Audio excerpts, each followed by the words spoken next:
Alhamdulillah, hari ini kita masih bisa berada di bulan Syawal, bisa bertemu kembali. Dan untuk teman-teman yang di rumah, mohon maaf, link Zoom-nya baru terkirim pagi ini.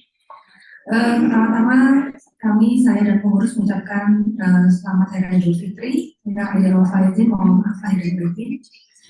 Dan alhamdulillah kami mohon maaf juga kenapa kajian hari ini berubah di hari Senin. Yang harusnya kita hari Jumat, cuman Jumat kemarin karena libur panjang, khawatir tidak ada yang hadir dalam pihak. Kemudian hari Jumat besok, beberapa pengurus tidak bisa hadir. Nah, kita minta Ustadz di hari Kamis, Ustadz nggak bisa. Hari Rabu, Ustadz nggak bisa. Hari Selasa, Ustadz nggak bisa. Jadi katanya mundur mendekati Jumat. Alhamdulillah Senin bisa, gitu ya. Jadi alhamdulillah hari ini kita bisa kumpul. Jadi mohon maaf kalau hari ini kita berubah kajian menjadi hari Senin, tapi insya Allah Jumat besok tetap ada kajian Zoom. Baik, pertama-tama terima kasih sekali karena sudah berkenan hadir memberikan ceramah nikah dan saat pernikahan Yandra. Untuk teman-teman saya mohon maaf, sekali ini karena permintaan pengantin ini yang simpel dan intimate, jadi susah sekali untuk saya karena jatah saya cuma 60 undangan. Jadi bayangkan bagaimana harus mengelola 60 undangan termasuk saudara. Jadi banyak sekali saudara saya pun tidak bisa saya undang. Jadi ini semuanya perwakilan satu dari sepupu saya, dari keluarganya. Jadi mohon maaf. Nah sekarang secara langsung Ustaz Ali, Ustaz. Bismillahirrahmanirrahim. Assalamualaikum warahmatullahi wabarakatuh. Alhamdulillah, wassalatu wassalamu ala nabiyina Muhammad Rasulullah wa ala alihi wa ashabihi wa tabi'ahum wa ala wa hawla wa la quwwata illa billah. Puja dan puji syukur senantiasa terkait Allah Subhanahu wa ta'ala. Salawat dan salam keluarga beliau, para sahabat beliau dan seluruh beliau yang setia sampai akhir masa. Mudah-mudahan keluarga besar Muslim selalu diberkahi oleh Allah Subhanahu wa ta'ala, dan mudah-mudahan semua kegiatan yang kita lakukan pada kesempatan ini dan setiap kesempatan seperti kesempatan ini pahala yang mengalir untuk Allah. Kemudian untuk pengurus marhamah secara khusus ini pertemuan secara offline yang pertama di bulan Syawal setelah bulan Ramadan. Izinkan saya untuk meminta maaf lahir dan batin atas segala kekurangan, kekhilafan, kesalahan, dan izin dan kepada kali untuk mengurus dan untuk semua keluarga besar marhamah. Dan tadi sudah disampaikan semestinya kita pengen itu hari Jumat itu bisa, tapi nggak bisa mundur dari hitungannya mundur. Dan kita juga mengucapkan selamat kepada Mbak Vita yang baru mengantarkan putra terakhir Yandra, nama gampang ya. Yandra yang kemarin baru dan semalam baru selesai acara, dan Mbak Vita pagi-pagi ini sudah di sini menandakan dedikasinya kepada marhamah. Belum pijat Ustaz. Karena mikirnya jangan sampai lewat bulan Syawal nih. Gitu. Iya. Kalau bulan Syawal habis nih, udah lain lagi nih rasanya gitu kan. Kayak orang makan ketupat udah bukan waktunya. Kalau bukan Lebaran udah. Karena hari kedua aja sudah, hari kedua ketiga sudah berubah. Jadi bagi kita selamat untuk kita, Mas Rifdani dan keluarga, juga keluarga Besan. Mudah-mudahan Yandra dan pasangannya mendapatkan mawaddah, rahmah, sakinah dan semua yang dicita-citakan, diharapkan, dikabulkan oleh Allah Subhanahu wa ta'ala. Dan hari ini temanya halal bihalal. Tapi saya akan mengambil beberapa poin. Karena hari ini juga hari Kartini.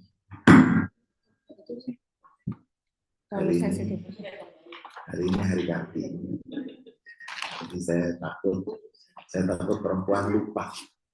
Nanti laki-laki yang diprotes kenapa nggak memperhatikan perempuan. Padahal banyak yang lupa bahwa hari ini adalah hari Kartini. Nanti akan ada tema yang terkait dengan wanita. Tapi sebelumnya saya ingin kita masuk ke bulan Syawal terlebih dahulu. Bulan Syawal itu disebut oleh sebagian ulama adalah salah satu dari bulan-bulan haji. Jadi boleh dibuka di dalam Al-Quran.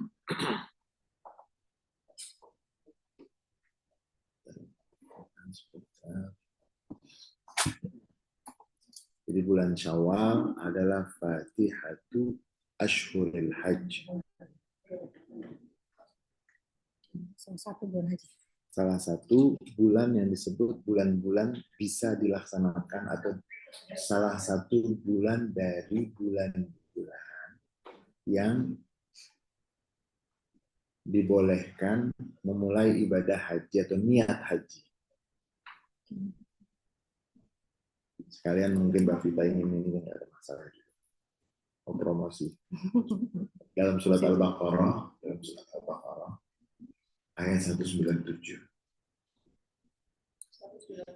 Ya.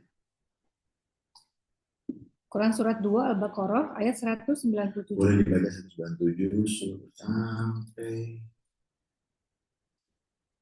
enak banget ayat-ayatnya.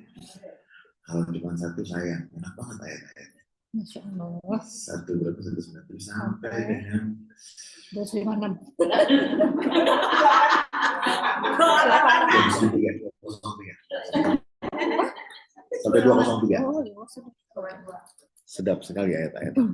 Sayang. Quran surat 2 ayat 197 sampai 203. Auzubillahiminasyaitonirrajim. Bismillahirrahmanirrahim. Musim haji itu pada bulan-bulan yang telah dimaklumi. Barang siapa mengerjakan ibadah haji dalam bulan-bulan itu, maka janganlah dia berkata jorok atau rafas, berbuat maksiat, dan bertengkar dalam melakukan ibadah haji. Segala yang baik yang kamu kerjakan, Allah mengetahuinya. Bawalah bekal, karena sesungguhnya sebaik-baik bekal adalah takwa. Dan bertakwalah kepadaku, wahai orang-orang yang mempunyai akal sehat. Bukanlah suatu dosa bagimu mencari karunia dari Tuhanmu. Maka apabila kamu bertolak dari Arafah, jadi mencari karunia di sini artinya boleh mendapatkan uang, boleh gitu loh. Jadi nggak ada larangan. Makanya kan di haji itu boleh. Ada yang berdagang, ada gitu loh. Jadi nggak ada masalah. Gitu. Yang nggak boleh itu kan bohongin orang. Jadi kalau ngebohongin orang di Jakarta aja nggak boleh, apalagi di Madinah. jadi ini boleh berdagang. Ya, just tip. Bukanlah suatu dosa bagimu mencari karunia dari Tuhanmu.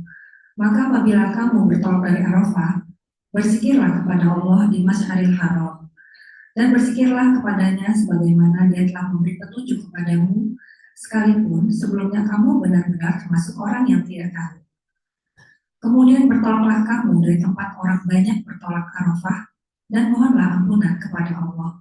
Sungguh Allah Maha Pengampun, Maha Penyayang. Jadi ini dua ayat ini terkait dengan dari wukuf di Arafah, kemudian ke Muzdalifah.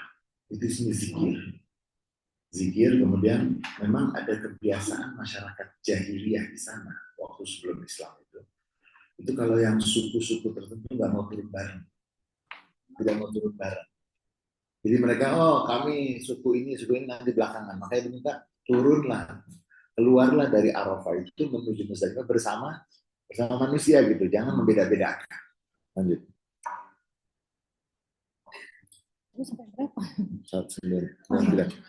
Apabila kamu telah menyelesaikan ibadah haji, maka berzikirlah kepada Allah, sebagaimana kamu menyebut-nyebut nenek moyang kamu.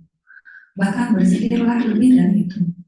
Maka di antara manusia ada yang berdoa, ya Tuhan kami, berilah kami kebaikan di dunia, dan di akhirat pun tidak memperoleh bagian apapun. Nah, ini yang doanya hanya minta dunia saja. Jadi orang yang berangkat haji itu ada juga yang doanya cuma minta Rabbana atina fid dunya. Cuma minta di dunia. Kalau hajat-hajat dunia saja, laisa lahu fil akhirati min khalaq. Dia nggak akan mendapatkan bagian nanti di akhirat. Lanjutnya. Dan di antara mereka ada yang berdoa, ya Tuhan kami, berilah kami kebaikan di dunia dan kebaikan di akhirat, dan lindungilah kami dari azab neraka. Baru Rabbana. Wa minhum man yaqulu Rabbana atina fid dunya hasanah wa fil akhirati hasanah wa qina adzabannar. Jadi orang berangkat haji itu pergi haji ada yang murni tujuannya hanya duniawi. Bisa dapat, bisa. Banyak tuh yang nitip macam-macam dapat. Ada yang nitip naruh sesuatu, ada yang nitip apa gitu untuk dapat jabatan tertentu dapat, tapi itu hanya dapat Dunia. yang paling bagus itu وَمِنْهُمْ مَنْ يَقُولُ رَبَّنَا آتِنَا فِي الدُّنْيَا حَسَنَةً وَفِي الْآخِرَةِ حَسَنَةً وَقِنَا عَذَابَ النَّارِ. Lanjut. Mereka itulah yang memperoleh bagian dari apa yang telah mereka kerjakan. Dan Allah masih pada perhitungannya. Dan berzikirlah kepada Allah pada hari yang telah ditentukan jumlahnya. Nah ini hari namanya hari tasyrik. Hari tasyrik, hari di Mina. Gitu lah. Nanti ada pembahasan ulama dan Indonesia sekarang sedang mengkaji. Kemungkinan sih. Mungkin tahun-tahun depan itu nanti nggak semuanya harus berada di Mina bermalam di sana full tuh enggak. Karena ada beberapa negara yang sudah memutuskan bahwa jamaah hajinya itu di Mina hanya melintas saja. Bahkan ada sebagian negara juga yang jamaah hajinya sama sekali nggak ke Mina, hanya membayar dam. Karena untuk menghindari gitu loh, untuk menghindari kepadatan, untuk menghindari dan seterusnya. Nah, Indonesia sedang mengkaji, kalau ada yang sering mendengar namanya murur, itu cuma lewat. Tahun kemarin kalau nggak salah sekian puluh ribu, dan tahun ini katanya akan ditambah lagi, mudah-mudahan nggak ada halangan, nggak ada rintangan, karena memang nggak mungkin, terutama yang lanjut usia. Yang lanjut usia itu kan, mohon maaf loh, lanjut usia itu kalau di Mina, ONH biasa gimana tuh? Jauh banget, 9 kilo. 9 kilo jalan. Kita kan dalam dilema ketika pemerintah Arab Saudi mengatakan jangan yang dikirim di sini yang di atas 70 dong. Indonesia bilang karena antriannya lama, nggak ada yang di bawah 70. Karena antriannya lama. Akhirnya untuk tahun ini saja, saya nggak tahu tahun depan, Saudi masih memberikan izin di atas 70, di atas 80, yang penting sehat. Tahun depan wallahu a'lam. Karena apa? Karena memang mohon maaf. Saya pribadi, mungkin kita juga sama. Kadang-kadang itu nggak wajib, cuma kita nganggap wajib. Misalnya ya, mencium hajar aswad tidak wajib. Tapi kalau orang pertama kali haji, merasa nggak bergerak.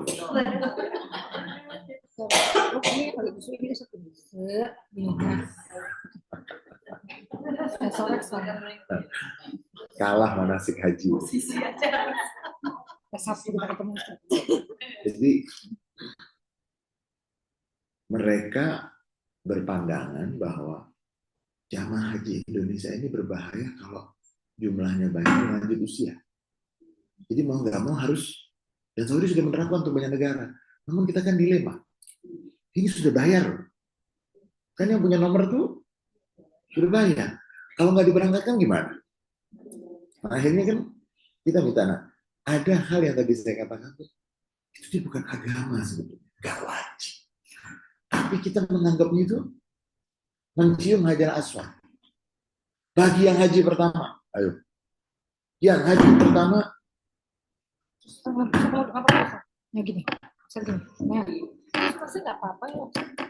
yang haji pertama,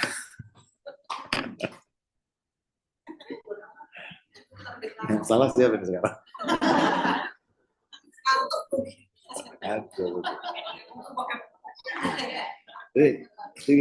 Ada sesuatu sebetulnya nggak wajib dalam agama. Tidak wajib dalam agama. Kayak kegedean mungkin volumenya. Tes.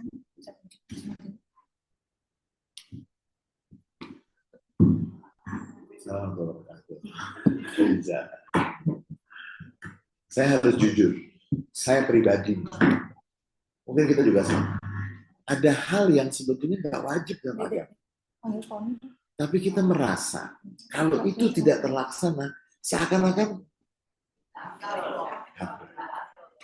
mencium hajar aswad sampai mati-matian. Iya, dia meninggal. Terus, ini mohon maaf loh ya, jangan sampai kita menganggap yang bukan agama itu adalah bagian dari agama. Setan tuh bisa masuk loh. Setan bisa masuk menggoda dengan menjadikan yang bukan agama seakan-akan itu adalah bagian dari agama. Dibuat indah. dibuat indah, dibuat yang masuk kan ke sini. Bayangkan loh, kita kalau belum mencium Hajar Aswad bagi orang yang pertama kali haji, kayaknya padahal Nabi udah mencontohkan. Nabi udah mencontohkan, Nabi sudah mengarahkan, tetap yang namanya ibadah haji itu dan ibadah umroh, yang menyentuh itu bukan fisik. Ini boleh dibaca Mbak Vita. Boleh dibuka.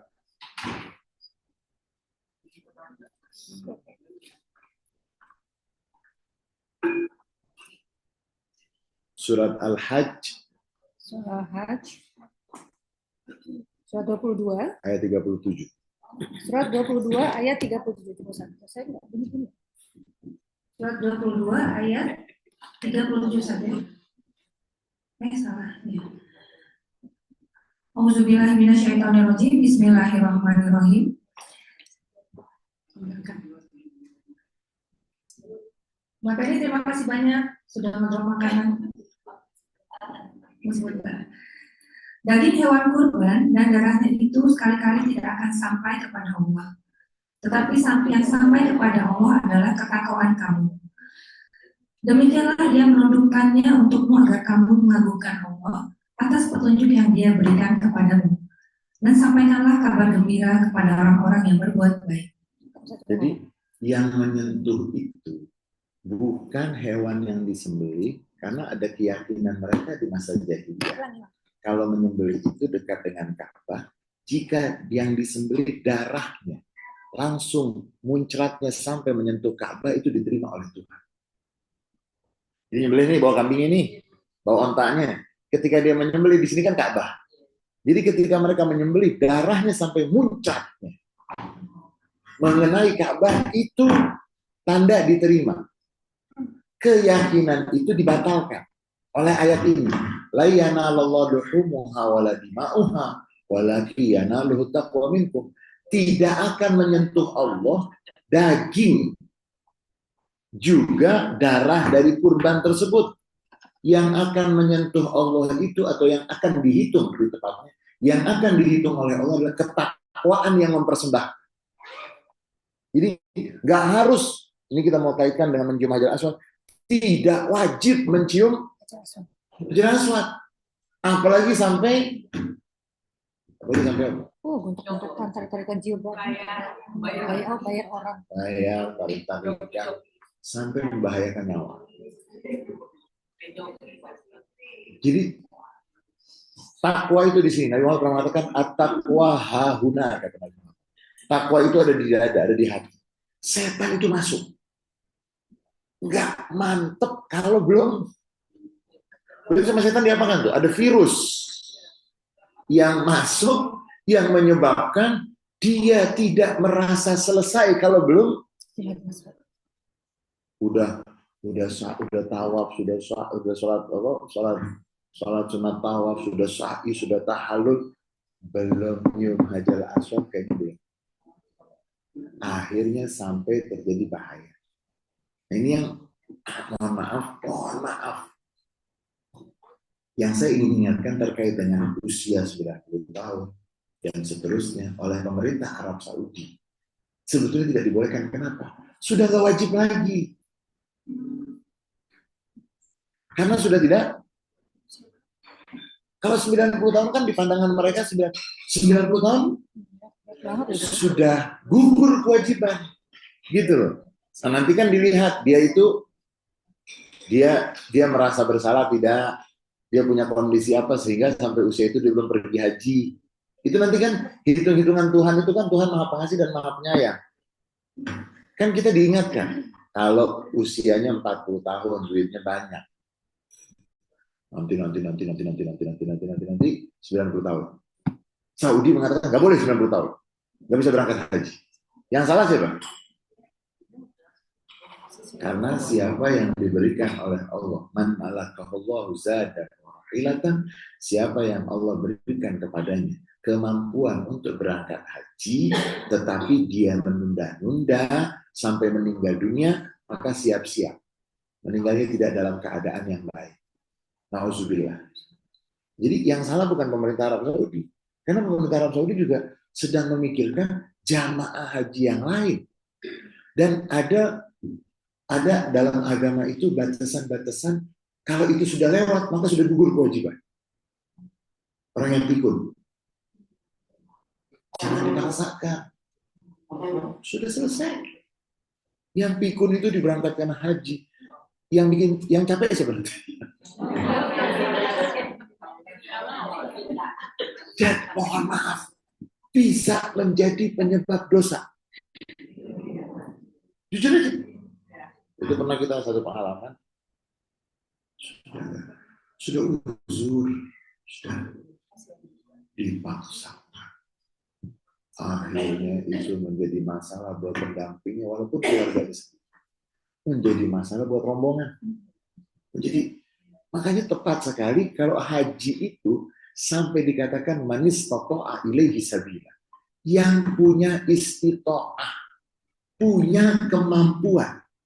Kemampuan itu bisa materi, bisa fisik, kemudian keamanan jalan. Jika, saya nggak tahu ya, jika terjadi perang dunia, kan presiden yang satu tuh antik tuh.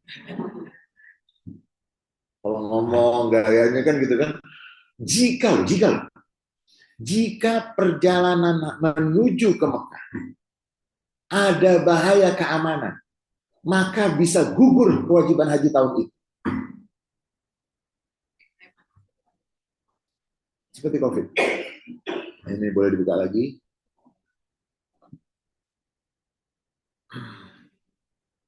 Kan COVID pernah ditutup.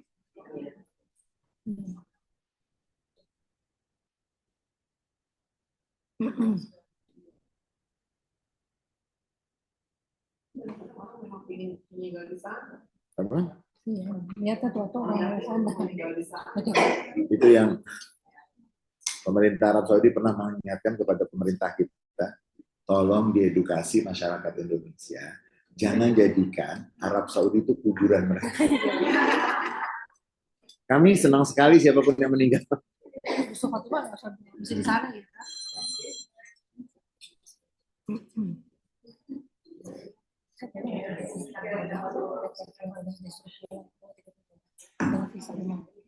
Nah, ini ada informasi sebentar dari Mbak Vita. Udah ada pengalaman tahun lalu ya, bacanya masuk haji dan tidak visa haji. Tahun ini sudah ada travel dipulangkan di Surabaya membawa 30 jamaah dengan visa kerja, visa umum. Itu waktu itu kami sempat ditawarkan dan saya ditawarkan. Misalnya saya mau apa? Dan visa itu saya sebagai apa? Misalnya saya sebagai hairdresser, saya sebagai desainer. Itu bisa. Saya keluarkan visa pekerja seolah saya pekerja di sana. Itu di bandara sana sudah dipulangkan 5 Makassar misalnya. 30 orang. Jadi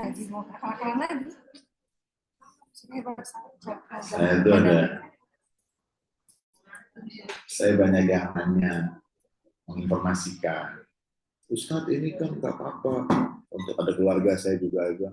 Ini kita mau dapat harganya lebih murah dan saya ingetin, gitu loh. Arab Saudi tahun ini, pengalaman tahun kemarin, tidak sehat, alhamdulillah. Alhamdulillah selamat datang Mbak Putri dan mamanya, mudah-mudahan sudah sehat, walafiat. Pemerintah Arab Saudi pengalaman dari tahun kemarin dan sebelumnya, maka tahunnya akan lebih ketat lagi. Makanya tidak ada visa orang umroh setelah 15 Syawal. Kosong ya. Sudah nggak ada. Karena pengalaman mereka banyak yang datang ke bulan Ramadan nggak pulang-pulang. Nah, tahun kemarin itu dari jamaah, mohon maaf, dari masyarakat Mesir yang banyak sekali sampai sekian ratus yang meninggal dunia. Karena mereka sudah berada di Mekah dan Madinah dari bulan Ramadan, mereka nggak pulang. Dan akhirnya ketika masuk ke Arafahnya dipersulit. Jadi jangan dianggap bahwa orang pergi haji dipersulit, bukan. Karena ada aturan yang diterapkan. Dan itu demi kemaslahatan. Bukan kepentingan tertentu, nggak, kemaslahatan jamaah. Karena susah masuk ke Arafah, mereka jalan kaki. Karena kalau jalan kaki nggak terlalu ketat lah gitu. Karena busnya di seal, di hotel, di pakai seal. Akhirnya mereka jalan kaki, dan ketika jalan kaki sekenak-kenaknya mereka masuk ke Arafah dan panasnya luar biasa. Akhirnya begitu sore banyak yang tumbang dan ditemukan banyak jenazah. Ini kan gak bagus. Apalagi boleh dibaca surat Al-Imran ayat 97. Surat 397. Quran surat 3 ayat 97. Auzubillahi minasyaitonirrajim. Bismillahirrahmanirrahim. Di sana terdapat tanda-tanda yang jelas, di antaranya makom Ibrahim. Barang siapa memasukinya, Baitullah, amanlah dia. Dan di antara kewajiban manusia terhadap Allah adalah melaksanakan ibadah haji ke Baitullah, yaitu bagi orang-orang yang mampu mengadakan Garis perjalanan bawahi. ke sana. Mampu. Ini kita mesti garis bahasa Islam itu istitoah. Gitu. Istitoah itu ada kemampuan. Lanjut. Barang siapa mengingkari kewajiban haji, maka ketahuilah bahwa Allah Maha Kaya, tidak memerlukan sesuatu dari seluruh alam. Yang nggak mau berangkat haji, gitu, dengan berbagai macam alasan, itu yang tadi kita katakan bahwa Nabi Muhammad sudah mengingatkan siapa yang diberikan oleh Allah kemampuan untuk pergi haji. Tapi sampai meninggalnya, Faliyamut insya Yahudiyan wa insya Nasrani. Dia akan meninggal dunia kalau tidak dalam keadaan berkeyakinan Yahudi, berkeyakinan Nasrani. Kenapa? Karena sudah diberikan kesempatan. Nah, memang kita juga punya banyak catatan terkait dengan prosedur, gitu loh. Mungkin Indonesia karena negara Muslim terbesar di dunia dan jamaah haji juga begitu banyak, dan apalagi kalau diinformasikan tahun ini Haji Akbar, Arafahnya hari Jumat, Masya Allah. Itu yang namanya calo-calo wabillahi taufiq wal hidayah. Nah, istita'ah, subhanallah, terkait dengan haji di garis bawahi yang mampu. Nah, mampu itu nanti fisik, finansial, keamanan perjalanan. Jika terjadi misalnya si kepala negara, si negara adidaya itu kan marah-marah gitu kan karena dia diserang terus, dia bikin perang dunia kesekian misalnya. Perjalanan haji tidak aman, maka gugur. Kita sudah punya pengalaman di pandemi kemarin. Bagaimana tidak ada haji dari luar. Wah, itu nggak ada haji dari luar, tapi ada dari dalam 10.000 kalau nggak salah. 10.000. Kita kemarin sejuta ya. Berdua sejuta kita kapan? Jadi yang pertama itu hanya 10.000 dari dalam saja. Kemudian setelah itu baru dibuka keluar terbatas juga, cuma 1 juta. Kemudian udah dibuka normal dan tahun ini dibuka lebih banyak, tapi katanya dari Indonesia ini belum juga bisa memenuhi seluruhnya. Artinya kuota yang diberikan untuk ONH reguler itu belum bisa terpenuhi, banyak faktor. Bisa jadi memang, mohon maaf, jamaah calon haji Indonesia itu yang reguler rata-rata usianya sudah di atas 60. Dan itu nggak ada yang pegang media sosial. Jadi untuk komunikasi itu nggak gampang. Dikasih ke cucunya lagi di luar kota. Nah, ini kadang-kadang kan menjadi bagian dari kendala yang agak menyebabkan terhambat, tidak sampai. Kemudian kita juga tahu kondisi ekonomi yang sekarang nggak dalam keadaan bagus-bagus, atau mungkin kalau kita nggak mengatakan bahaya, tapi nggak dalam keadaan baik-baik saja. Itu kan menyebabkan banyak orang yang sudah datang waktu dia membayar, tapi kondisi sekarang. Nah, sehingga kalau nggak salah ada sekian ribu yang masih terus diminta untuk memenuhi, untuk melengkapi persyaratan dan untuk menunaikan pembayarannya. Ada juga, mohon maaf loh, ini yang paling dilema. Dia sudah baca doa untuk berangkat haji, ratiban. Dia lumayan tokoh. Hasil pemeriksaan kesehatannya, rumah sakit tempat dia check up nggak berani mengeluarkan hasilnya. Karena kalau dikeluarkan hasilnya dan tidak masuk standar boleh berangkat, bisa didemo rumah sakit. Jadi masalah. Jadi gak gampang untuk mengurus ini. Nah, makanya kita kembali ke poin kita. Kadang-kadang bukan ibadah kita anggap ibadah. Mencium Hajar Aswad sampai bayar, sampai nabrak orang, sampai itu bukan ibadah. Itu maksiat. Tapi banyak orang menganggap. Jadi kalau ada orang yang bertanya, saya pernah diingatkan oleh salah seorang guru saya, Ali, kamu mau tahu? yang kelihatannya ibadah tapi betul-betul maksiat, itu yang berebutan tuh di Hajar Aswad. Sampai orang berdarah-darah, sampai orang berbahaya nyawa. Itu maksiat di tanah suci. Dorongan apa sih? Ini yang dikatakan bahwa setan itu masuk membuat kita terdorong ini ibadah, padahal satu lagi, jamaah haji Indonesia yang reguler dari wilayah-wilayah yang cukup jauh, usianya sudah cukup lanjut, karena nggak mungkin dia bisa umroh, dia tidak pernah berpikir akan bisa kembali ke Mekah. Ini ya uangnya hanya segitu, akhirnya selesai haji yang sudah lelah itu, satu hari itu umroh sunnah 5 kali.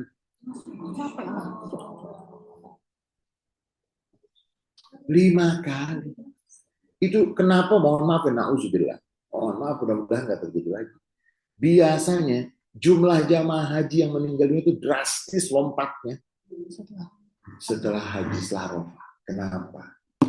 Salah satu penyebabnya setelah capek di prosesi haji yang rukun, mereka melaksanakan yang sunnah. Loh, Ustadz emang nggak bisa dikasih tahu? Kan mereka satu kamar, nggak enak kalau sendirian. Saya istirahat. Salah satu kelebihan masyarakat kita Indonesia ada rasa nggak enak. Akhirnya nggak enak beneran. Nggak enak kalau teman satu hotelnya semuanya pergi, dan kadang-kadang disengaja juga oleh orang-orangnya nggak paham. Saya nggak mengatakan jahat. Ngapain di sini? Kalau nggak menghabiskan waktu dengan ayo, dan kadang-kadang juga nggak disiapkan fasilitasnya bagi yang tidak ikut. Daripada saya di sini nggak ada makan, nggak ada apa. Nah, hal-hal ini sudah dicatat. Kita mengharap untuk yang akan datang ini, yang sebentar lagi akan, karena jamaah haji reguler akan berangkat di akhir bulan. Reguler itu sudah akan berangkat. Kemudian kita mengharap mudah-mudahan nggak ada hal-hal yang membahayakan. Ada yang bukan ibadah kita anggap ibadah. Nah, ini yang kita ingin jauhi. Jangan sampai setan menghiasi. Itu nanti bahasa Al-Quran itu zayyana lahumus syaitan. Setan menghiasi. Nah, saya minta kalau boleh dibuka lagi.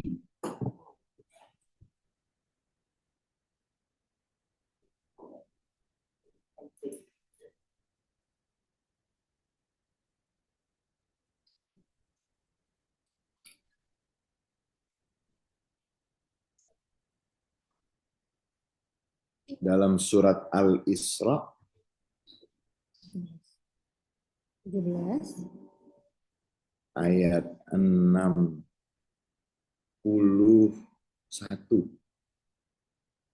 sampai dengan 65.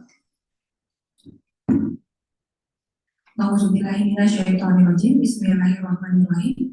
Quran surat 17 Al-Isra ayat 61 sampai 65. Dan ingatlah ketika kami berfirman kepada para malaikat, sujudlah kamu semua kepada Adam. Lalu mereka sujud kecuali iblis. Iya, iblis berkata, apakah aku harus bersujud kepada orang yang engkau ciptakan dari tanah? Ya, iblis berkata, terangkanlah kepadaku, inikah yang lebih engkau muliakan daripada aku? Sekiranya engkau memberi waktu kepadaku sampai hari kiamat, pasti akan aku sesatkan keturunannya, kecuali sebagian kecil. Dia, Allah, berfirman, pergilah, tetapi barang siapa di antara mereka yang mengikuti kamu, maka sungguh neraka jahanamlah balasanmu semua, sebagai pembalasan yang cukup. Dan perdayakanlah siapa saja di antara mereka yang engkau atau iblis sanggup dengan suaramu yang memukau.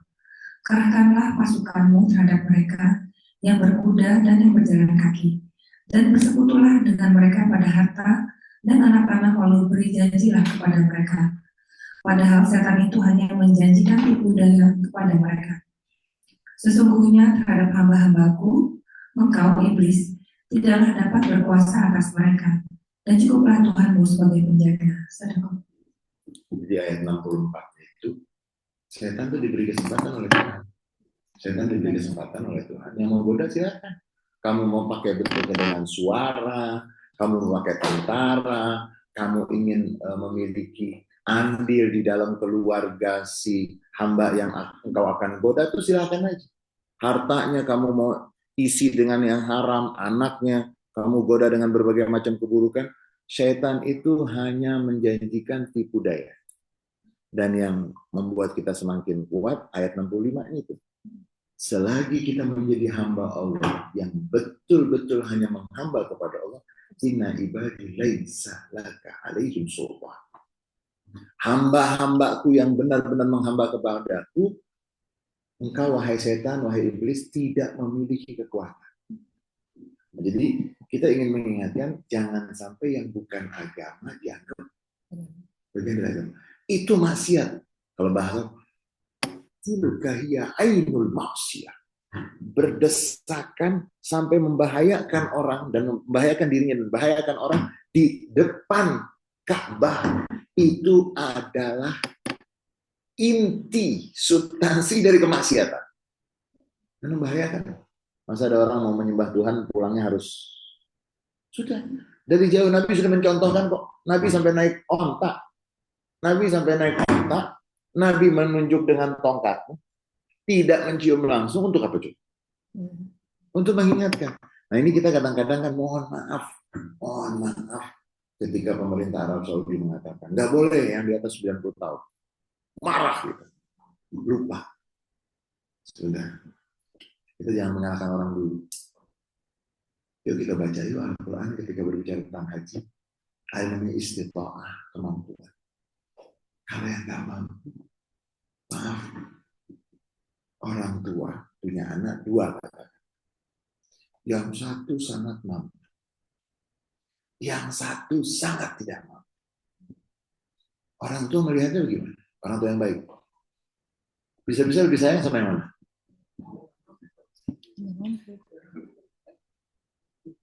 Ya kan? Bisa-bisa orang tua sangat sayang dengan ya. Mari kita mengedukasi masyarakat kita bahwa ketika sudah tidak mampu, gugur kewajiban tersebut.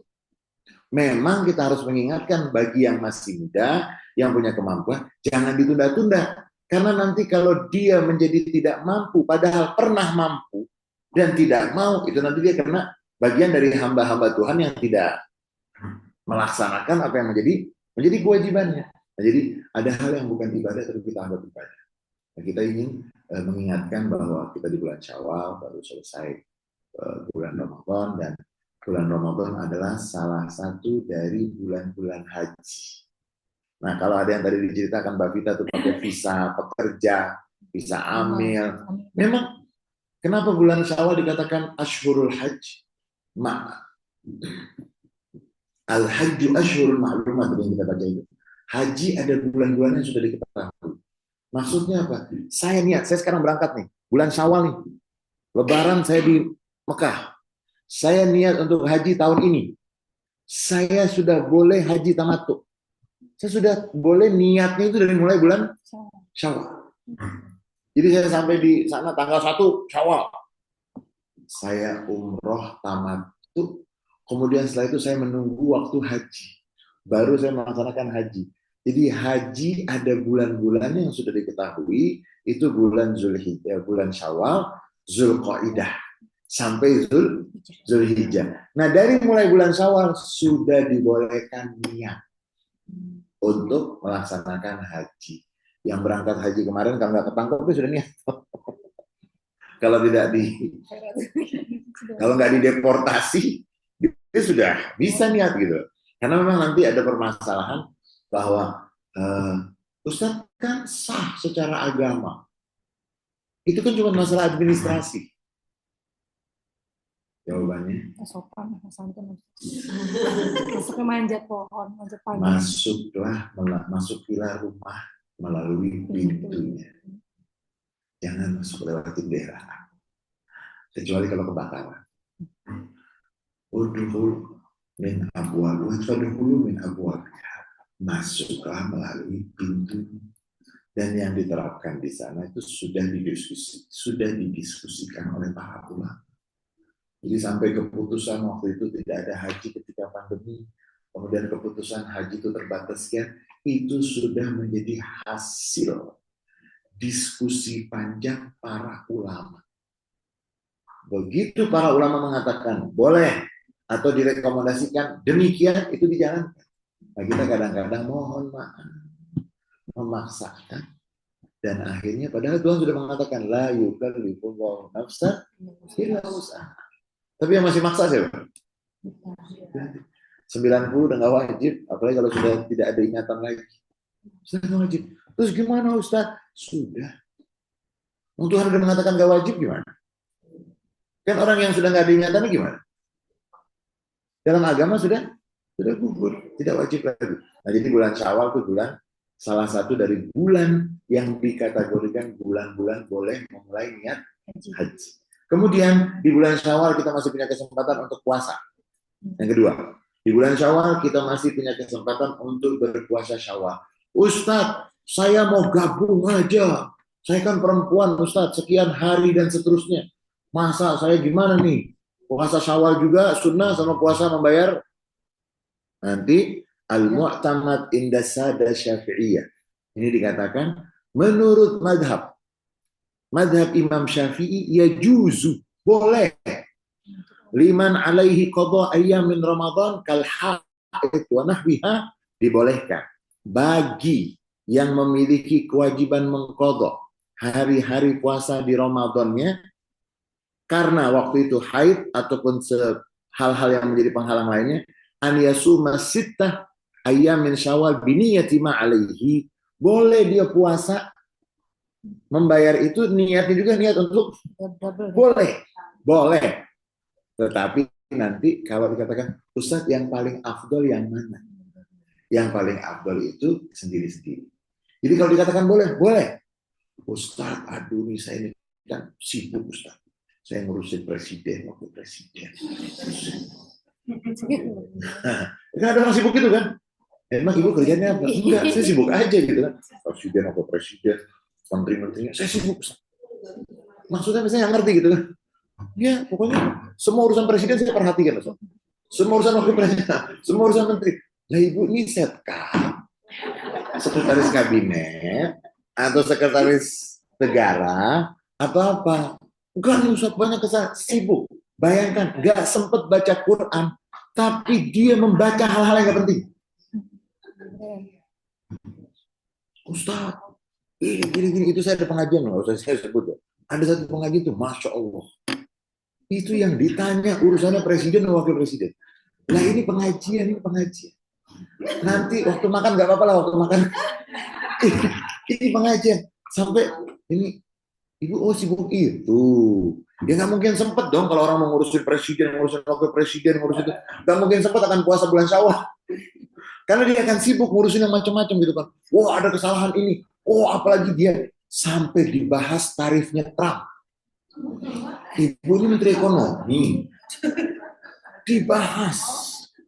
Wah pantas nggak sempat ngaji, baca Quran, nggak sempat ini, nggak sempat. Karena sampai kebijakan Donald Trump dibahas. Kemudian kenapa Cina datangnya ke Malaysia nggak ke Indonesia? Wah diterima oleh Raja Malaysia, dibahas. Wah ibu hebat juga bu. Cuma kita ngomong sama presiden gantiin ibu aja deh. Kalau ibu begitu perhatian.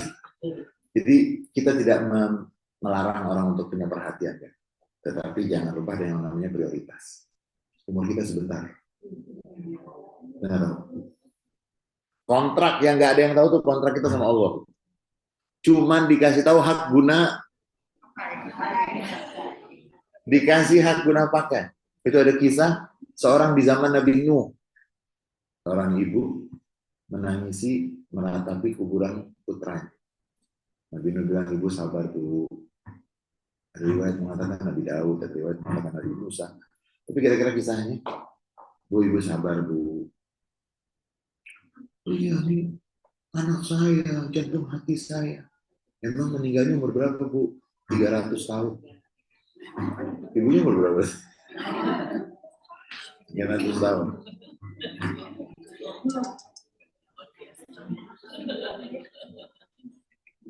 Bu, ibu sabar bu.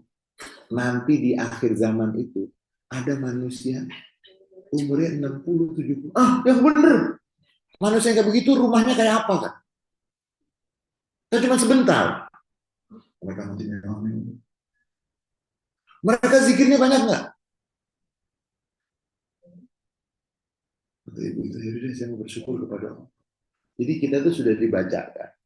Oh akan datang, udah umurnya sebentar, gayanya kelebihan.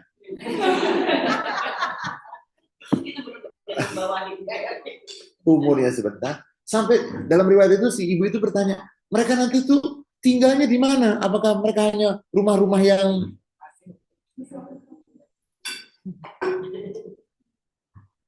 cuma 60 tahun? Mereka sampai heboh kayak gitu. Mereka zikirnya setiap hari udah nggak pernah berhenti. Enggak, sedikit dari mereka yang berzikir. Mereka banyak bersyukur dong, karena mereka coba. Ada yang bersyukur. Mereka sibuk dengan bangunan, mereka lupa dengan kuburan. Mereka sibuk dengan ciptaan Tuhan, mereka lupa kepada Tuhan. Jadi dia kata, alhamdulillah, saya mau bersyukur, anak saya 300 tahun.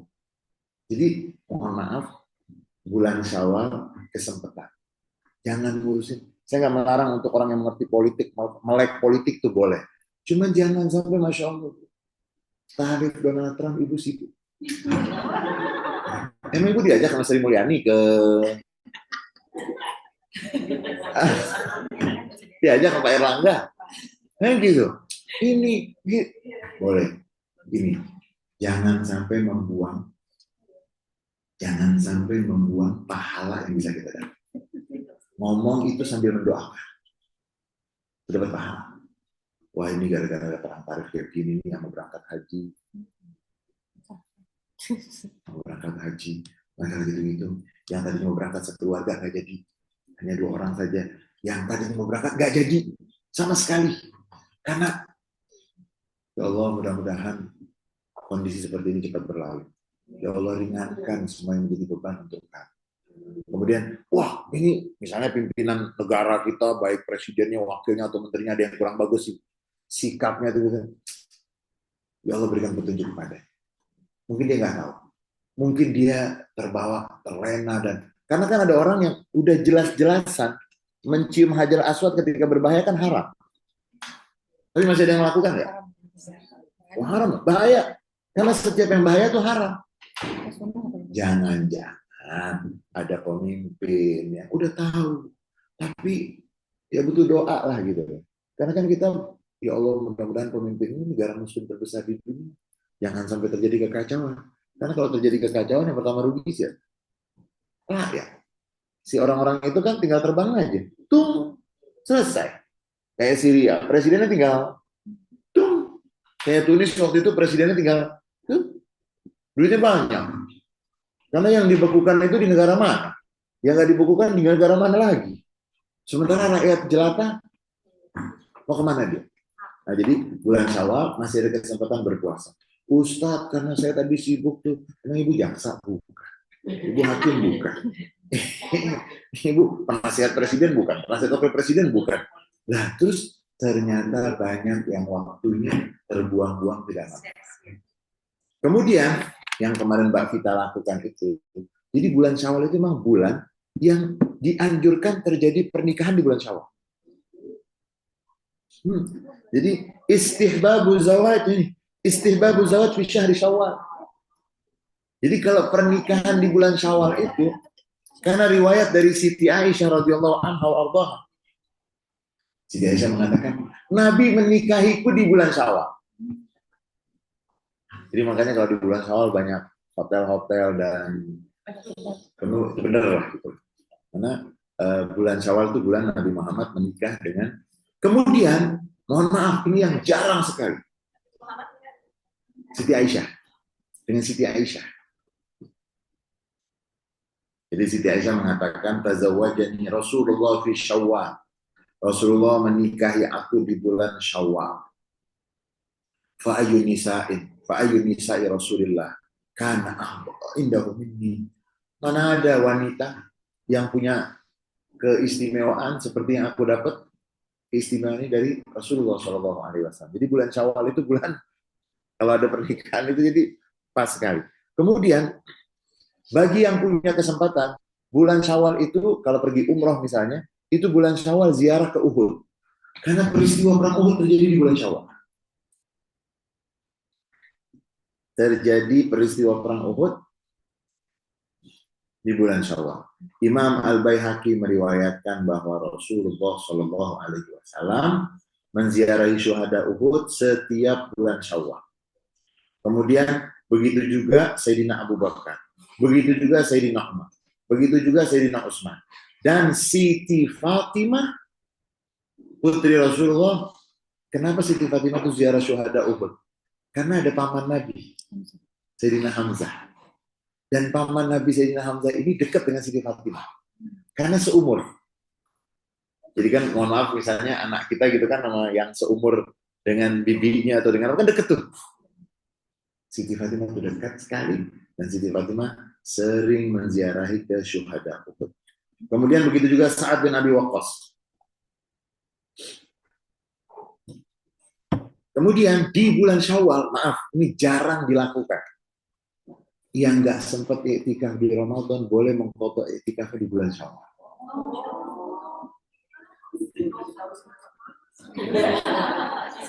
Al-i'tikafu fi Syawal liman fatahu i'tikafu Ramadan li'udhrin. Yustahabbu, disunnahkan, liman nawa i'tikafan fi Ramadan wa lam yatayassar lahu, disunnahkan siapa yang pernah niat iktikaf di bulan Ramadan tapi tidak mendapatkan kesempatan, au i'takafa wa qata'a i'tikafahu li'udhrin, karena dia iktikaf tapi akhirnya terputus iktikafnya karena uzur. Misalnya wanita iktikaf tiba-tiba dia berhalangan misalnya. An ya'takifa badalah ashran fi Syawal.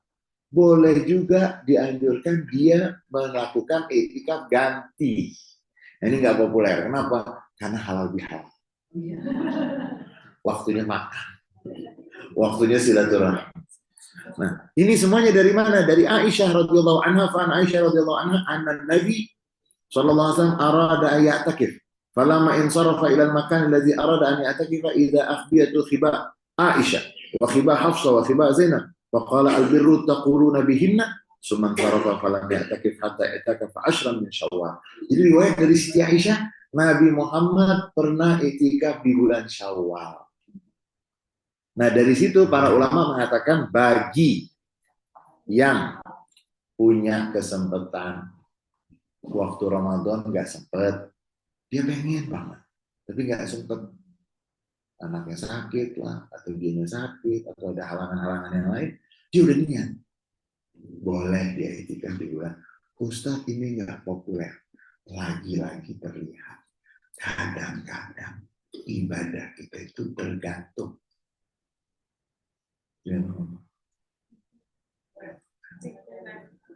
Di sini kita menegur. Kita menegur diri kita. Jangan-jangan ibadah kita itu kalau lagi enak, kalau sendirian kurang. Makanya beruntung kalau punya lingkungan.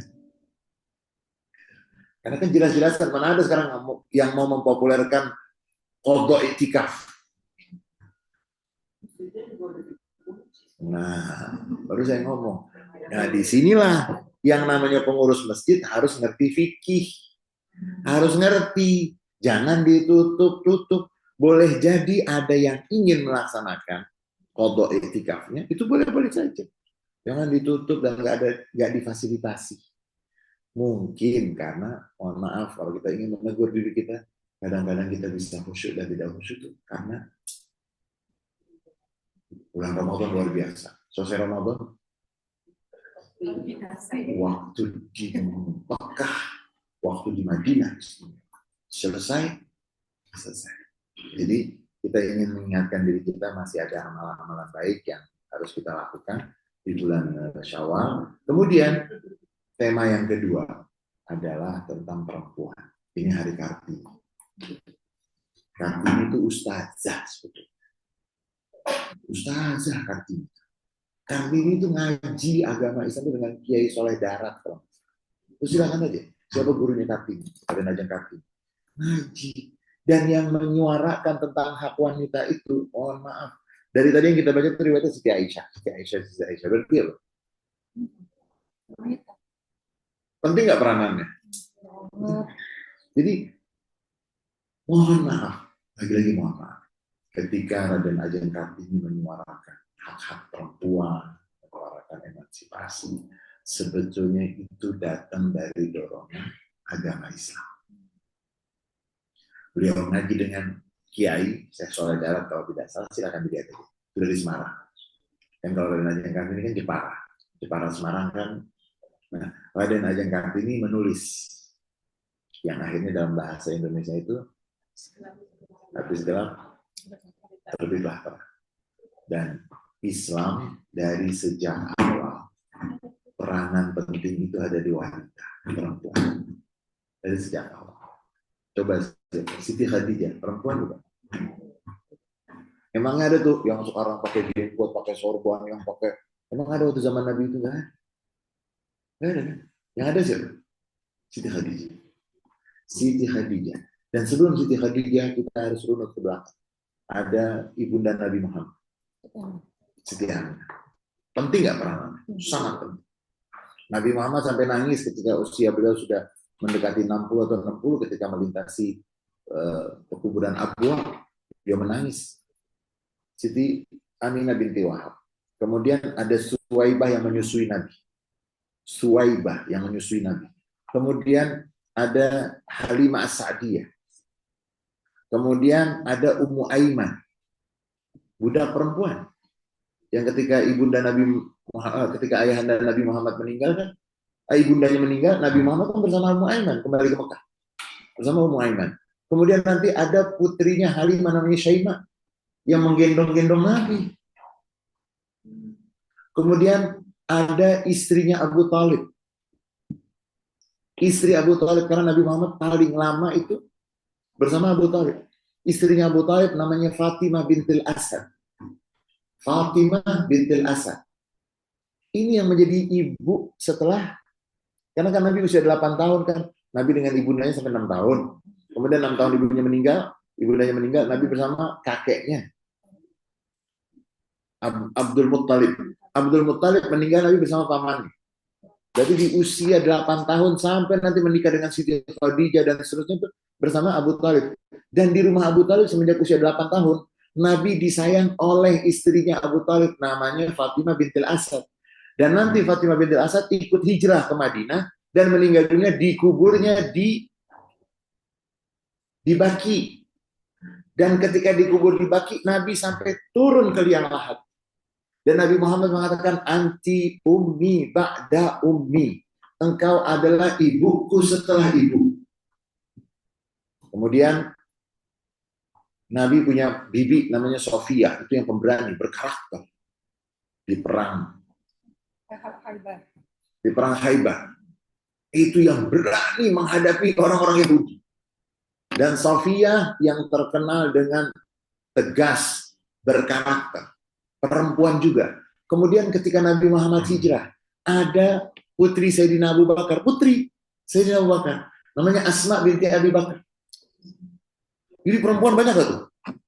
Dan kalau kita mundur ke belakang lagi, haji tidak akan sempurna kalau tidak ada sa'i. Dan sa'i itu nampak tilas, tidak aja. Perempuan lagi. Itu kan semuanya perempuan. Kemudian nanti begitu Islam sudah pindah ke Madinah, sudah kokoh di Madinah, yang meriwayatkan hadis banyak sekali dari Siti Aisyah. Dan Al-Quran punya surat An-Nisa. Surat An-Nisa, Surat An-Nisa. Al-Quran punya surat Maryam. Al-Quran punya surat Al-Mumtahanah. Al-Quran punya surat Al-Mujadalah.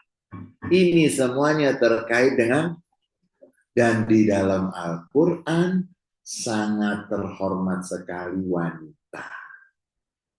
Silahkan lihat surat Maryam. Terhormat nggak sih Siti Maryam? Yang datang malaikat. Kita baca sedikit lah dari surat Maryam. Habis ini kita lanjutkan dengan satu tema terakhir. Surat Maryam. 19.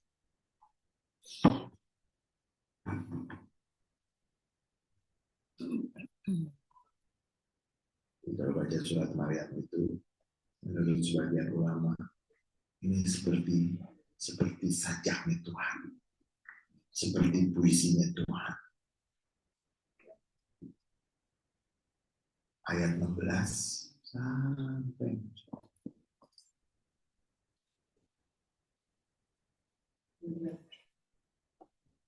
19 sampai 29 aja lah, kita singkat. 16 sampai 29. 16 sampai. Ya, sampai 29. Oke. 16 sampai 29. Auzubillahi minasyaitonirrajim. Bismillahirrahmanirrahim. Quran surah 19 ayat 16 sampai 29. Dan ceritakanlah Muhammad kisah Maryam di dalam kitab Al-Quran, yaitu ketika dia mengasingkan diri dari keluarganya ke suatu tempat di sebelah timur atau Baitul Maqdis. Ini kita datang sana yang pernah. Alhamdulillah, lalu dia memasang tabir yang melindunginya dari mereka. Lalu kami mengutus roh kami Jibril kepadanya. Maka dia menampakkan diri di hadapannya dalam bentuk manusia yang sempurna. Dia, Maryam berkata, sungguh aku berlindung kepada Tuhan yang Maha Pengasih terhadapmu jika engkau orang yang bertakwa. Dia, Jibril, berkata, sesungguhnya aku hanyalah utusan Tuhanmu untuk menyampaikan anugerah kepadamu, seorang anak laki-laki yang suci. Dia, Maryam berkata, bagaimana mungkin aku mempunyai anak laki-laki, padahal tidak pernah ada orang laki-laki yang menyentuhku, dan aku bukan seorang pezina. Dia, Jibril, berkata, demikianlah Tuhanmu berfirman, hal itu mudah bagiku, dan agar kami menjadikannya suatu tanda kebesaran Allah bagi manusia, dan sebagai rahmat dari kami. Dan hal itu adalah suatu urusan yang sudah diputuskan. Maka dia, Maryam, mengandung. Lalu dia mengasingkan diri dengan kandungannya itu ke tempat yang jauh. Kemudian rasa sakit akan melahirkan memaksanya bersandar pada pangkal pohon kurma. Dia, Maryam, berkata, wahai betapa baiknya aku mati sebelum ini, dan aku menjadi seorang yang tidak diperhatikan dan dilupakan. Maka dia, Jibril, berseru kepadanya dari tempat yang rendah. Janganlah engkau bersedih hati, sesungguhnya Tuhanmu telah menjadikan anak sungai di bawahmu. Dan goyanglah pangkal pohon kurma itu ke arahmu, niscaya pohon itu akan menggugurkan buah kurma yang masak kepadamu. Maka makan, minum, dan bersenang hatilah engkau. Jika engkau melihat seseorang, maka katakanlah, sesungguhnya aku telah bernazar berpuasa untuk Tuhan yang Maha Pengasih. Maka aku tidak akan berbicara dengan siapapun pada hari ini. Kemudian dia, Maryam, membawa dia, bayi itu, kepada kaumnya dengan menggendongnya. Mereka, kaumnya, berkata, wahai Maryam, sungguh engkau telah membawa sesuatu yang mungkar. Wahai saudara perempuan Harun atau Maryam, ayahmu bukan seorang yang buruk perangai, dan ibumu bukan seorang perempuan pezina. Maka dia, Maryam, menunjuk kepada anaknya. Mereka berkata, bagaimana kami akan berbicara dengan anak kecil yang masih dalam ayunan? Di saat masyarakat jahiliyah tidak senang mendengar nama perempuan, apalagi sampai detail, Al-Quran berubah itu. Wazkur fil kitab Maryam. Sebut Maryam, namanya lengkap. Kemudian perjalanannya sampai dibela oleh Tuhan melalui malaikat. Sampai nanti bayinya berbicara. Saudara-saudara kita baru saja melaksanakan apa, Jumat Agung, kemudian Paskah. Ya. Kita tuh punya gitu loh. Bagaimana Siti Maryam itu nama yang tidak mungkin. Gak mungkin ada orang Islam itu pernah baca Quran terus gak kenal Siti Maryam, gak mungkin. Karena ada surat namanya Surat Maryam. Detil atau paling tidak itu cukup panjang. Dan nanti ada dalam surat Al-Imran. Bagaimana kelahiran Siti Maryam. Di dalam surat Al-Imran. Kemudian kita juga akan menemukan ada Ratu Balkis. Iya. Ratu Balkis disebut nggak? Tak sedikit ya, sedikit.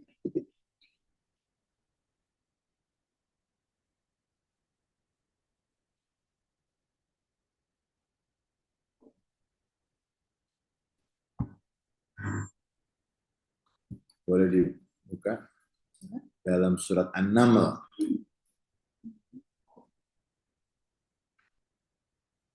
Surat An-Naml, surat 27 ayat 20 sampai dengan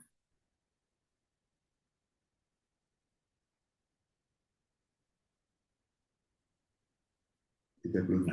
20 sampai 36. Perempuan loh, tentang perempuan. Auzubillahiminasyaitonirrajim. Bismillahirrahmanirrahim. Quran surat 27 ayat 20 sampai 36. Dan dia memeriksa burung-burung lalu berkata, "Mengapa aku tidak melihat Hudhud? Apakah ia termasuk yang tidak hadir? Pasti akan kuhukum ia dengan hukuman yang berat, atau kusembelih ia, kecuali jika ia datang kepadaku dengan alasan yang jelas." Maka tidak lama kemudian datanglah Hudhud, lalu ia berkata, "Aku telah mengetahui sesuatu yang belum engkau ketahui. Aku datang kepadamu dari negeri Sabah, membawa suatu berita yang meyakinkan. Sungguh kedapati ada seorang perempuan yang memerintah mereka, dan dia dianugerahi segala sesuatu, serta memiliki singgasana yang besar. Aku, burung Hudhud, dapati dia dan kaumnya menyembah matahari, bukan kepada Allah. Dan setan telah menjadikannya terasa indah bagi mereka, perbuatan-perbuatan buruk mereka, sehingga menghalangi mereka dari jalan Allah, maka mereka tidak mendapat petunjuk. Mereka juga tidak menyembah Allah yang mengeluarkan apa yang terpendam di langit dan di bumi, dan yang mengetahui apa yang kamu sembunyikan dan yang kamu nyatakan. Allah tidak ada Tuhan melainkan Dia, Tuhan yang memiliki arus yang agung." Dia, Sulaiman, berkata, "Akan kami lihat apa kamu benar atau termasuk yang berdusta. Pergilah dengan membawa suratku ini, lalu jatuhkanlah kepada mereka, kemudian berpalinglah dari mereka, lalu perhatikanlah apa yang mereka bicarakan." Dia, Balkis, berkata, "Wahai para pembesar, sesungguhnya telah disampaikan kepadaku sebuah surat yang mulia. Sesungguhnya surat itu dari Sulaiman, yang isinya dengan nama Allah yang Maha Pengasih, Maha Penyayang." Ini bismillah yang ada dalam Al-Quran itu. Kan bismillah dalam setiap mushaf itu bismillah di awal surat semua ada. Kecuali satu, surat At-Taubah. Berarti di seluruh Al-Quran, bismillah itu di awal surat ada 113. Padahal suratnya, kalau ada pertanyaan, berapa kalikah Al-Quran ditulis di dalam Al-Quran, di dalam mushaf? Bismillah. Bismillah. Berapa kalikah Bismillahirrahmanirrahim itu tertulis di dalam mushaf? 114. Oh, ada di dalam surat. 113 di awal surat. Satunya ada di dalam An-Naml. Berarti jumlah Bismillahirrahmanirrahim sama dengan jumlah surat. Walaupun tidak semua, tidak hanya ada satu yang tidak di awal surat. Surat At-Taubah. Nah, kisah wanita ada dalam Al-Quran. Ratu Balkis, ini semua sepakat mengatakan bahwa ini maksudnya adalah Ratu Balkis yang nanti cerita panjangnya sampai datang ke Nabi Sulaiman dan seterusnya dan seterusnya. Perempuan itu terhormat di dalam Al-Quran, dimuliakan, tidak dilecehkan. Dan yang terakhir, kalau boleh dibuka di surat Al-Ahzab, surat 33 ayat 35. Jadi surat 33 ayat 35 ini turun karena ada seorang wanita pulang dari perjalanan hijrah ke Ethiopia. Kalau tidak salah istri Sayyidina Utsman atau salah seorang sahabat yang lainnya wanita. Dia bertanya, "Hei, selama kami berada di Habasyah di Ethiopia, ada nggak ayat-ayat yang turun tentang wanita?" Mereka bilang, "Kayaknya nggak ada deh." Datang kepada Rasulullah si wanita ini, "Wahai Rasulullah, kenapa Al-Quran tuh ayat-ayatnya turun hanya untuk laki-laki? Masa nggak ada buat kami yang perempuan?" Turun ayatnya, boleh dibaca. Auzubillahiminasyaitonirrajim. Quran surat 33 ayat 35.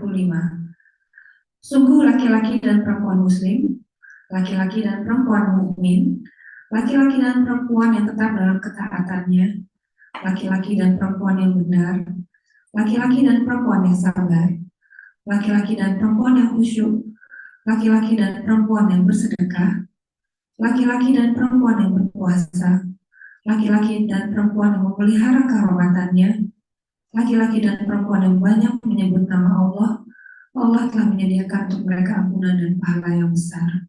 Syawal Ustaz. Jadi, jadi ketika ditanya, kok ayat Al-Quran turunnya banyak? Laki-laki. Turun aja. Tetap laki-lakinya tetap Ustaz. Iya, artinya apa? Laki dan perempuan nggak boleh pisah. Ya. Gitu loh. Bukan nanti kalau turun perempuan saja nanti yang laki-laki bilang, wah kok mulai dipisah nih. Gitu loh. Justru ketika turun seperti ini mengingatkan laki dan perempuan nggak boleh pisah.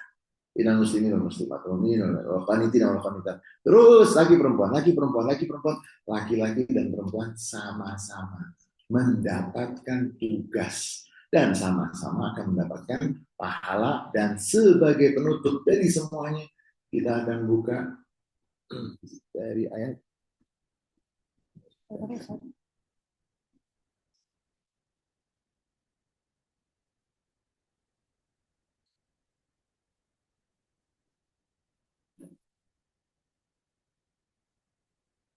yang paling populer di ayat pertama surat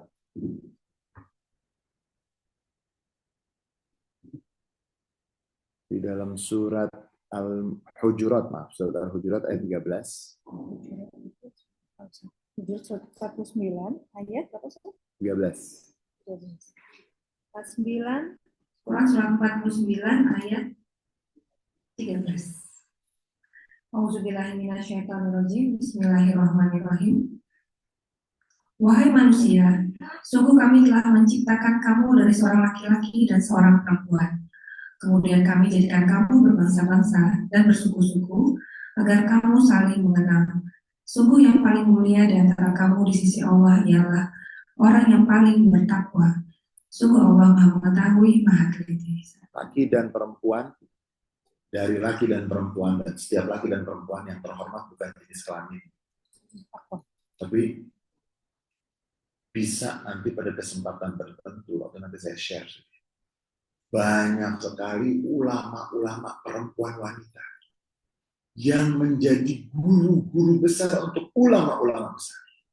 Berapa banyak ulama-ulama besar umat Islam, gurunya adalah perempuan.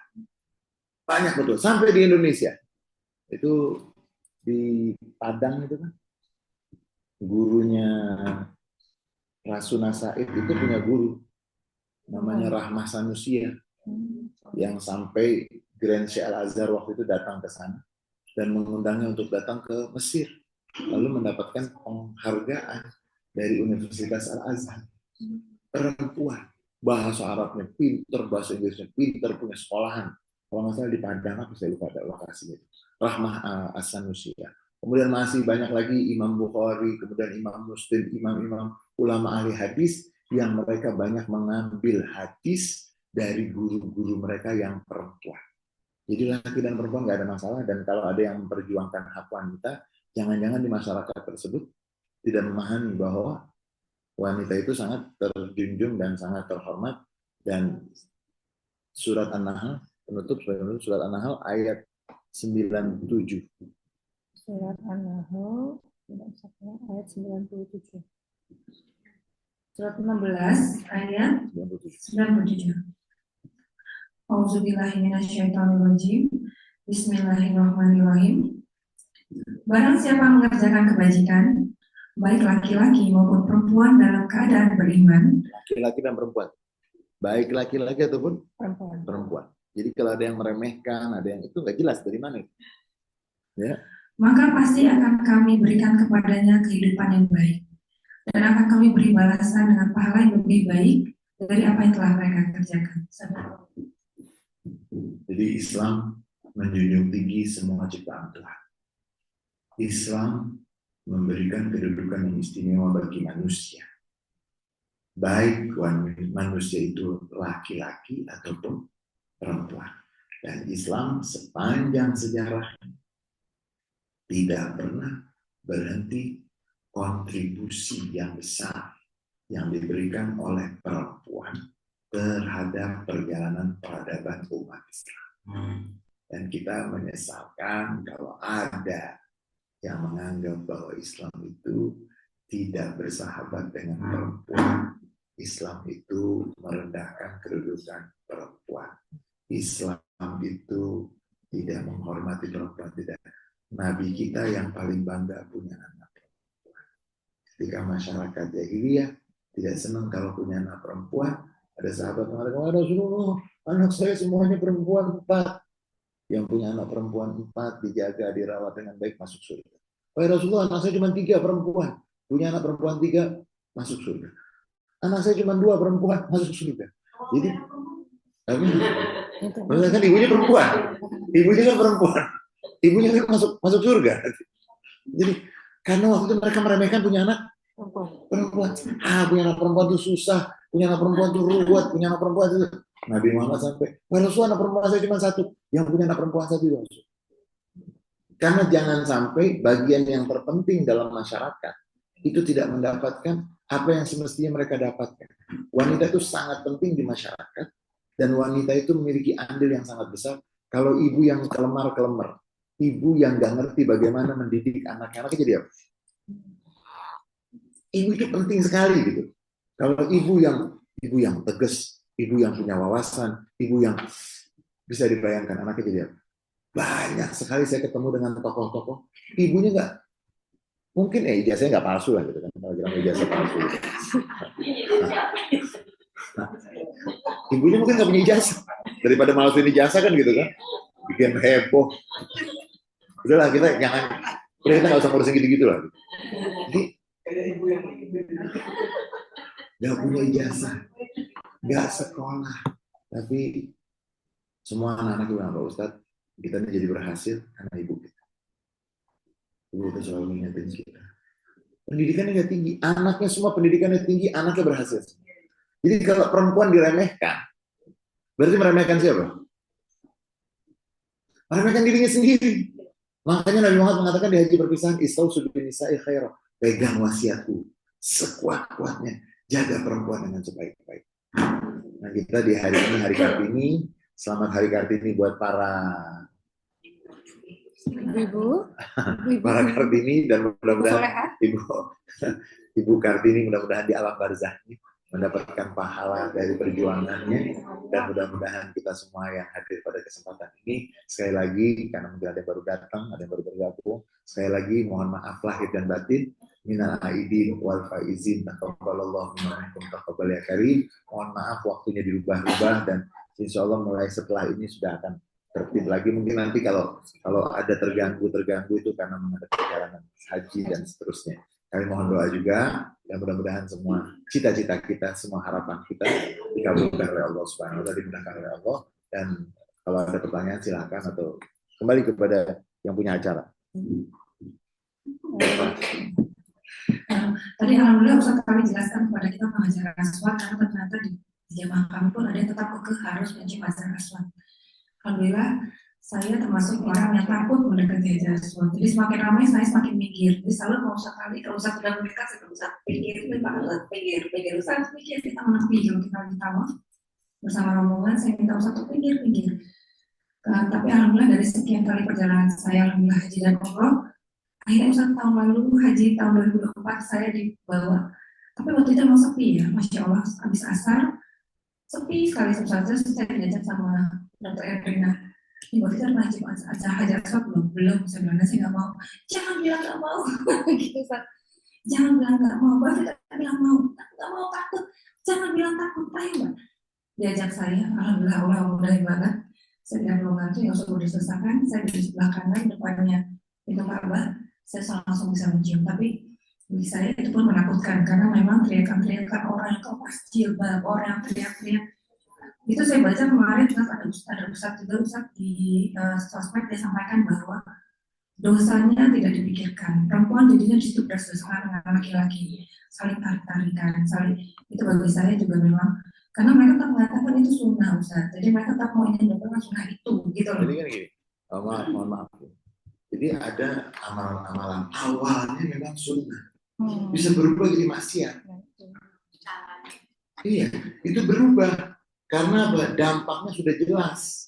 Karena memang Nabi yang dikatakan kita mengikuti sunnah beliau mengatakan la darar wa la dirar. Dalam agama tuh nggak ada bahaya dan yang membahayakan.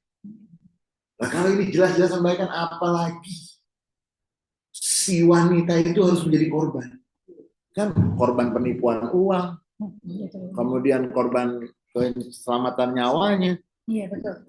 Itu kemarin jamaah untuk membayarkan haji, jamaah saya kemarin umroh ditawarkan sama biasa dengan selalu ya Indonesia, dia mungkin juga travel ditawarkan untuk mencium hajar aswad. Jangan sangka mereka kayak malaikat, karena semuanya mereka minta bayar 500 real. Waktu itu jamaah saya udah uang, dia ikut ke hotel minta uang itu, dia minta 500 real sekali. Jadi itu masih mending loh kalau 500 real. Kalau nanti seperti dihipnotis, semua uangnya dikasih. Iya betul. ATM, disuruh transfer itu banyak. Itu benar banget. Nah, kemarin saya kejadian ketemu, saya pertama di doa, dia korek saya, mau coba cara sholat, karena saya posisinya di depan multazam, jadi udah dekat banget sama cara sholat, saya bilang tidak. Saya lagi selesai doa, datang lagi yang lain, mau coba cara sholat, karena saya ingat ya, mas, saya 2 orang kena tipu, saya bilang, udah enggak, saya bilang, jangan bohongin orang, saya kan kadang minta uang, dia marah sama saya didorong, saya keluar Ka'bah, dia udah, saya didorong, sampai terjatuh, sampai ada beberapa bulan tahan saya, no, dia saya pernah berjatuh. Saya balik, saya udah mulai marah ya, saya pegang tangan dia, Pak ikut saya, kita ketemu sama Askar, saya bilang. Tapi kemarin itu bilang, gak usah ya, dia bilang gitu, jangan gitu, astagfirullahaladzim, saya bilang, saya gitu lah ya, dengan cara mereka hati-hati, karena ini mulai lagi terhaji, banyak lagi yang seperti itu.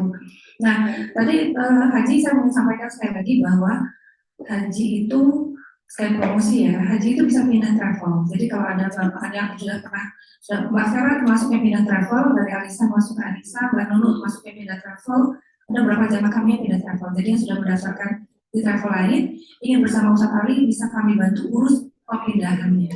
Yang ngurus adalah tim dari haji Alisa Travel.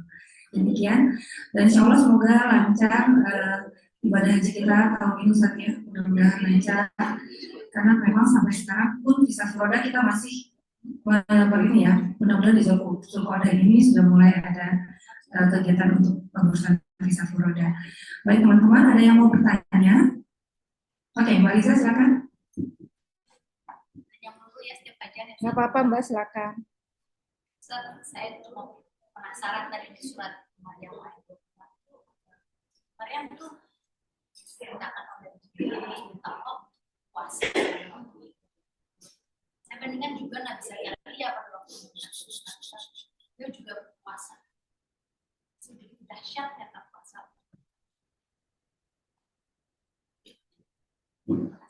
Terima kasih Mbak Riza. Salah satu hadis qudsi itu menjelaskan tentang puasa. As-saumuli, puasa itu untuk, itu satu. Sebagian ulama mengatakan apa? Puasa itu bermakna juga meneladani Tuhan. Tuhan nggak makan, Tuhan tidak minum, gitu loh. Tuhan tidak membutuhkan pasangan. Jadi puasa itu begitu dahsyat sampai yang ketiga. Sebagian ulama mengatakan siapa yang ingin mengetahui betapa dalamnya makna puasa, coba dia renungkan ketika Tuhan mengatakan, aku tiupkan ruh.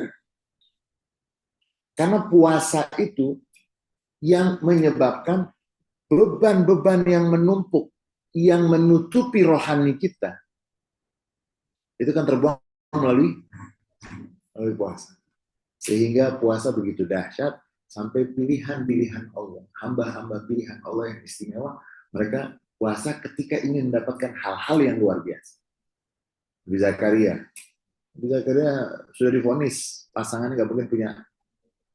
Tuhan, saya nggak pernah putus asa dan puasa kamu nggak ngomong. Siti Maryam, bagaimana saya akan? Jadi puasa itu memiliki, dan sekarang kalau secara ilmu medis semuanya mengajarkan puasa yang sekian belas jam lah, yang sekian jam lah, ini dan itu. Betapa besarnya secara zahir dan secara batin. Kita sebagai muslim melihatnya dia adalah sarana untuk kita mendekatkan diri kepada Allah dan membuang yang menutup-nutupi. Sampai ada seorang ulama dari Mesir, Mustafa Shadiq Ar-Rafi'i, itu mengatakan apa? Ketika Tuhan memerintahkan kepada kita berpuasa, jadi selama tidak ada Ramadan, itu kita yang muncul hanya materi. Yang muncul itu manusia tampil hanya materi. Potensi rohaninya tertutup. Begitu puasa Ramadan, materi nggak dibuang, tapi disingkirkan untuk tampil. Makanya bulan Ramadan itu luar biasa. Coba ingat-ingat, siapapun di dalam perjalanan mendekati maghrib, ketemu musola, kemudian dia bertemu musola. Musola kecil di perkampungan yang sangat sederhana. Maghrib ada apa? Ada yang pelit nggak di situ? Rohani. Di musola, saya berapa kali itu karena Ramadan banyak aktivitas. Itu kadang-kadang kita di jalan, itu ketemu musola yang gak jelas. Ini musola atau bukan gitu, ini musola. Dan wilayahnya sangat minim. Silahkan Pak, rajin Pak. Bayangkan itu. Berarti apa? Bulan Ramadan itu dengan puasa tadi, puasa itu yang menyingkirkan. Jadi kalau lemak, kalau kita masuk buat lemak gitu kan, itu lemaknya dia apa kan? Untuk muncul. Wa nafakhtu fihi min ruhi. Bagian orang mengatakan yang ingin mengetahui kan susah, terlalu dalam ya. Coba kamu renungkan aja. Tuhan mengatakan puasa untuk puasa urusan, dan Tuhan mengatakan aku yang meniupkan roh. Dan puasa itu juga diartikan takwa, karena yang tahu kita puasa dan nggak puasa siapa? Sholat kan kelihatan tuh, sholat maghrib kelihatan 3 rakaat gitu kan. Kalau puasa Ramadan, yang tahu hanya dia dan orang itu dan Allah alam itu. Kira-kira kayak gitu.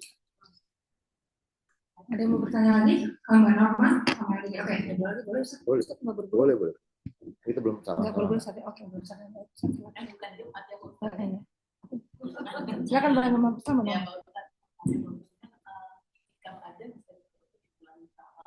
Jadi mungkin ini saya koreksi. Ini maksudnya itu Ramadan. Kayak kita kalau saya mencoba bahwa waktu Ramadan saya bisa di masjid itu Ramadan bisa nggak di masjid gitu atau pergi udah maksudnya istiqomah gitu. Mungkin ya harusnya meskipun Ramadan kalau memang kita lebih senang ke masjid mungkin aja gitu. Nggak usah Ramadan, nggak usah Ramadan. Ini ada konsisten, ada istiqomah maksudnya. Maksudnya apakah begitu maksudnya? Ya. Bisa dibodoh itu sebenarnya pesannya adalah istiqomah aja kalau nggak usah disuruh pas Ramadan aja. Ya. Jadi itu dalam istilah istinbat, kesimpulan dari merenung, memperhatikan bahwa ya, karena jangan dianggap bahwa ibadah itu hanya bulan Ramadan. Setelah Ramadan Tuhan masih ada. Jangan dianggap Tuhan nggak ada. Makanya dikatakan siapa yang beribadah, man ya'budu Ramadan, siapa yang beribadah hanya untuk Ramadan, Ramadan berlalu. Tapi yang menyembah Tuhan yang memiliki Ramadan, Tuhan yang nggak pernah. Tuhan itu ada di Ramadan, Tuhan ada juga di luar Ramadan.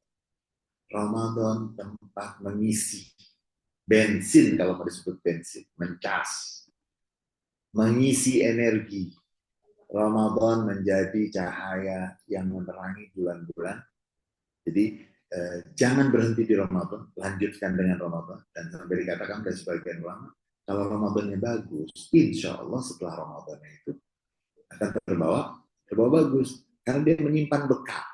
Ramadan itu dia mengisi untuk persiapan 11 bulan setelah. Jadi nggak salah apa yang disampaikan Pak Norman tadi, bahwa itu juga mengingatkan kepada kita kalau yang mau ibadah, cuma yang kita sayangkan masjid ditutup misalnya, nggak dikasih kesempatan karena mungkin nggak ada yang gaji itu kan, enak aja lu datang, gue udah mau pulang nih capek, emang bisa jadi kan kayak gitu, karena memang masjid nggak mohon maaf tanda petik ya, mungkin masjid-masjid kita itu kan nggak mendapatkan, yang mengurusnya misalnya nggak mendapatkan gaji yang cukup. Kita bisa bayangkan kalau untuk kita sendiri mungkin nggak ada masalah, tapi untuk orang yang jagain masjid, nyalain lampunya, kemudian memperhatikan semua yang menjadi keamanan dan seterusnya, itu kan nggak mudah. Jadi nggak bisa dipaksakan, makanya ini bagian dari yang sunnah.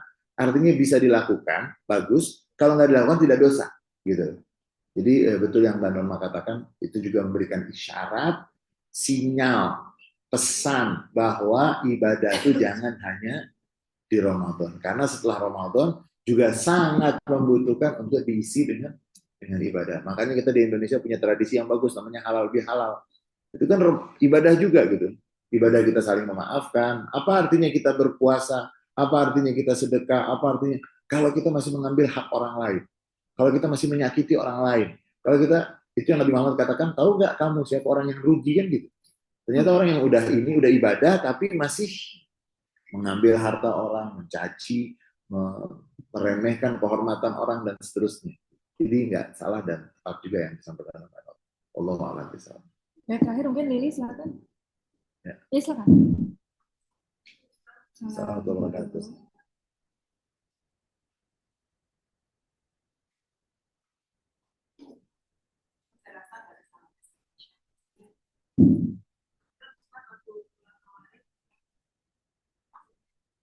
Kan saya melihat ibu. Ya Mbak, saya melihat Mbak. Saya melihat.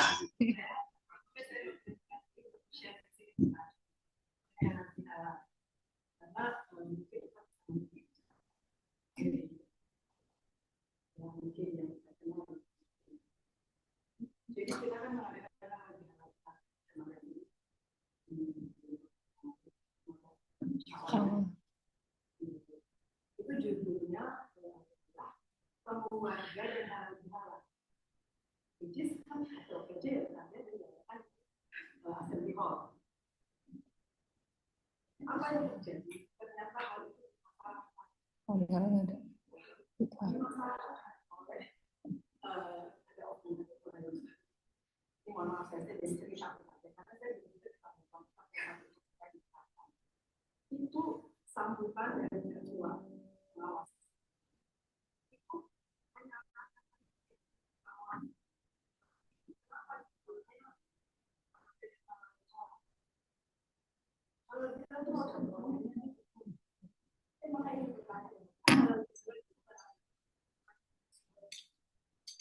Kaitan dengan agama itu multi agama juga. Itu yang memang seluruh jadi tetap ada Rasulullah. Dan makanya memang cuma kita karena memang padanya macam-macam itu juga masalah. Karena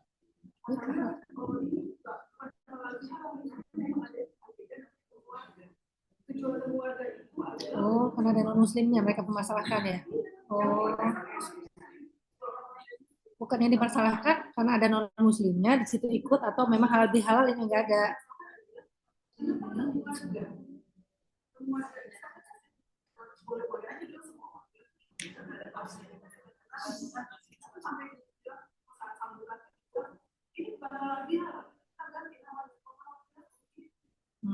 Karena ada non-muslimnya ikut, mereka nggak suka.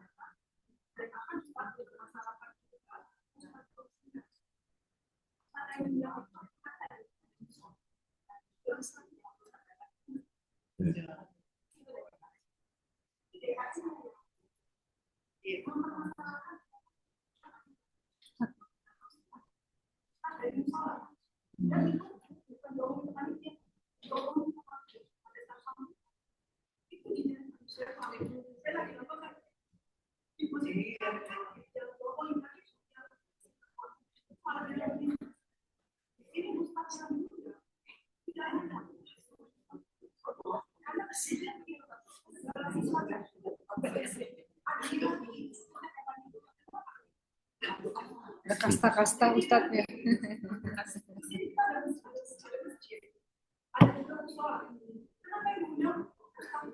Ya, paham. Dia merendahkan lah, semua direndahkan gitu ya, nggak level gitu ya.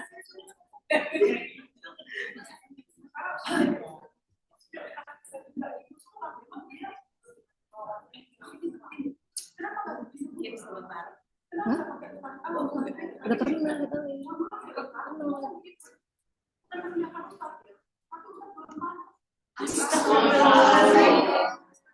Begitu intern aja harus saya, nggak boleh kalau ada yang kasih pendapat boleh aja. Sombong, sombong.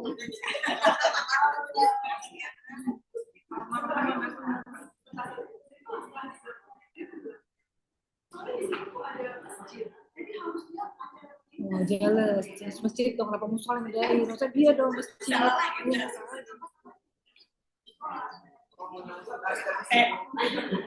Kemana enggak? Bagus kan, tausiahnya bagus.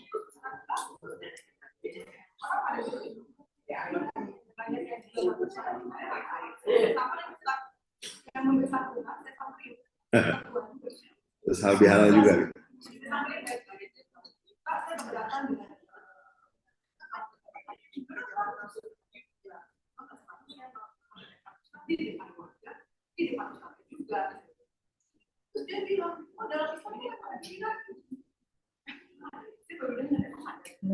Oke. Udah. Selamat minggu. Oke, baik Ustaz. Oke. Ya, baik. Baik, Pak Ustaz. Singkatnya, memang banyak di antara tetangga-tetangga kita, sahabat-sahabat kita, ya.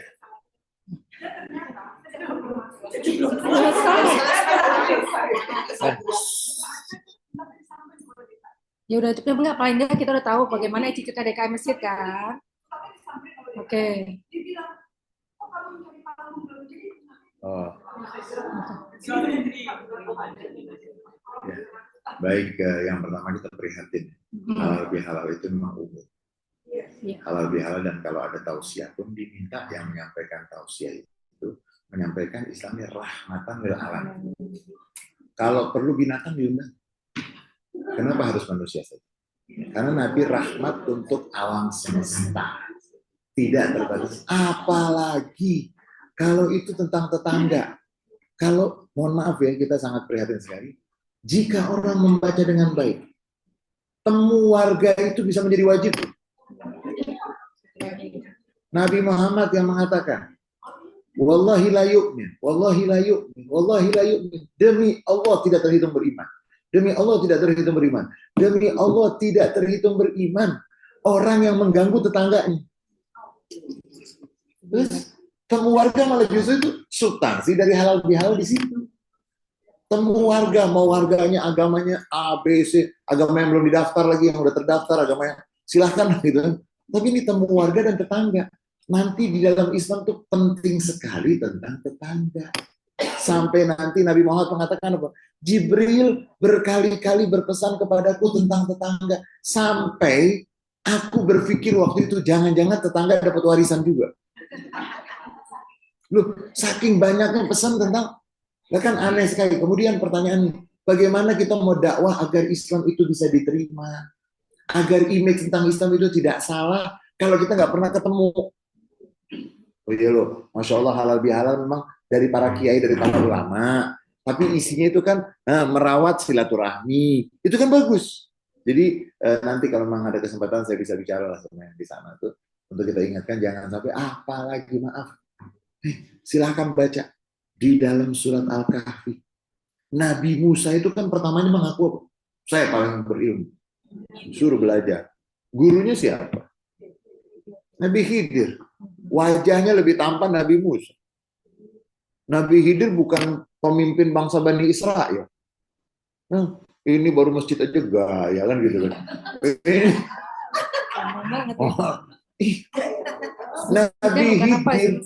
Nabi Khidir itu harus menjadi guru dan mendidik siapa?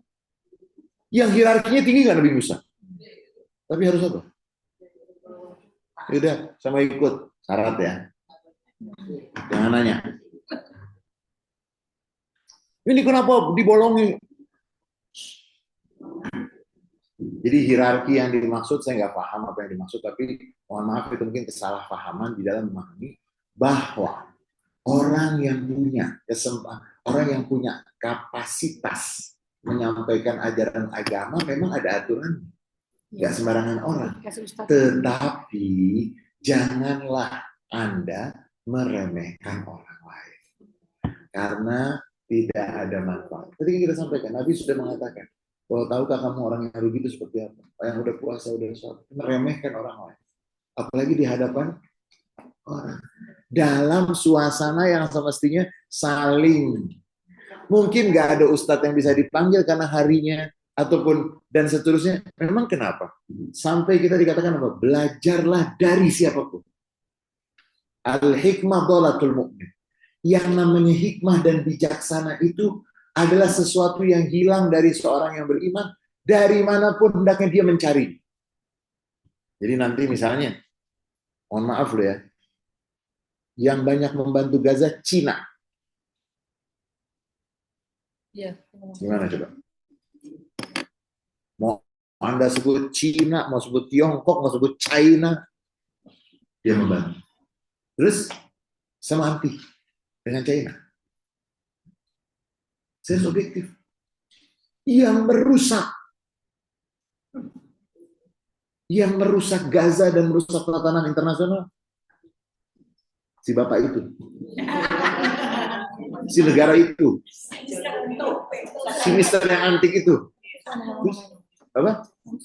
Ngapain majelis yang mulia ini nyebut nama itu? Terlalu mulia kalau harus disebut di majelis yang di sini kita baca Quran, baca itu. Yang merusak si bapak itu, si pemerintah itu, yang mendukung, mengirim, bukan ngirim bantuan loh, mensuplai bom, mensuplai sampai tentara ngikut. Tapi yang kadang-kadang dibenci oleh masyarakat kita, Cina tegas tuh. Menyatakan Palestina, Gaza bukan untuk dijual. Siapa yang tegas begitu? Yang kadang-kadang dibenci ternyata antri mau ke sana. Padahal dengan dia ke sana itu, dia melihat betapa angkuhnya si kepala negara yang itu. Begitu jahatnya, bayi-bayi nggak diperhatikan sama sekali. Dulu katanya memberikan bantuan untuk kemanusiaan, memberikan bantuan, ternyata nggak. Yang dia kirim nggak berhenti kok. Yang dia suplai itu senjata. Nah jadi dalam Islam tidak boleh meremehkan siapapun. Dan bahkan kita diajarkan Allah menyimpan, menyembunyikan sesuatu. Ada sekian banyak yang Allah sembunyikan. Salah satunya Allah menyembunyikan siapa kekasihnya di antara hamba-hamba. Kita nggak ada yang tahu. Kita nggak tahu di marhamah ini banyak mungkin kekasih-kekasih Allah, kita nggak tahu. Apalagi kalau lebih dari 40 orang ada datang, pasti dari 40 itu paling sedikit satu ada waliyo, kekasih Allah. Nah ketika dikumpulkan ada namanya halal bihalal kan, berarti di situ akan bisa punya kesempatan bertemu dengan kekasih. Jadi kita sangat prihatin dan mudah-mudahan nanti bisa bicara dengan teman saya di sana untuk ini tidak terjadi lagi dengan sebaik-baik. Teman saya di situ. Kalau tidak ada lagi, mari pertama kembali lagi saya minta dukungan maaf suas-suasnya. Minal aidin wal faizin, taqabbalallahu minna minkum taqabbal karim, mohon batin. Kemudian kita baca surat Al-Fatihah. Selalu kita kirimkan untuk almarhum Om Muhsin, almarhum Ibu Tante Yayu, almarhum Pak B.J. Habibie, almarhum Ibu Ainun, almarhum Om Fan, almarhum Ibu Mika, almarhum Andri, Balis, kemudian Pino dan khusus kita kirimkan selalu untuk almarhum Pak Umay, mudah-mudahan derajat beliau, kedudukan beliau terus ditinggikan dan keberkahan mengalir untuk keluarga, untuk seluruh murid-muridnya, dan tidak berhenti juga kita nggak pernah bosan, nggak pernah putus asa untuk mendoakan saudara-saudara kita di Gaza. Mudah-mudahan Allah berikan kemenangan, dan Palestina diberikan kemerdekaan, dan ada nama-nama yang disebut, silahkan. Doa untuk yang wafat, almarhumah Ibu Mariam binti Abdul Mukmi, buahnya Astrid, untuk teman saya Helias Evita di Bukit Indah. Kemudian doa untuk yang sakit, Kristianti Dewi jemaah, Ibu Siti Jemana binti Sambas Prawira Atmaja, tentunya Mbak Ira, Mbak Adi Uki, kemudian walaupun Mbak Dewi sehat, kita terus kita doakan.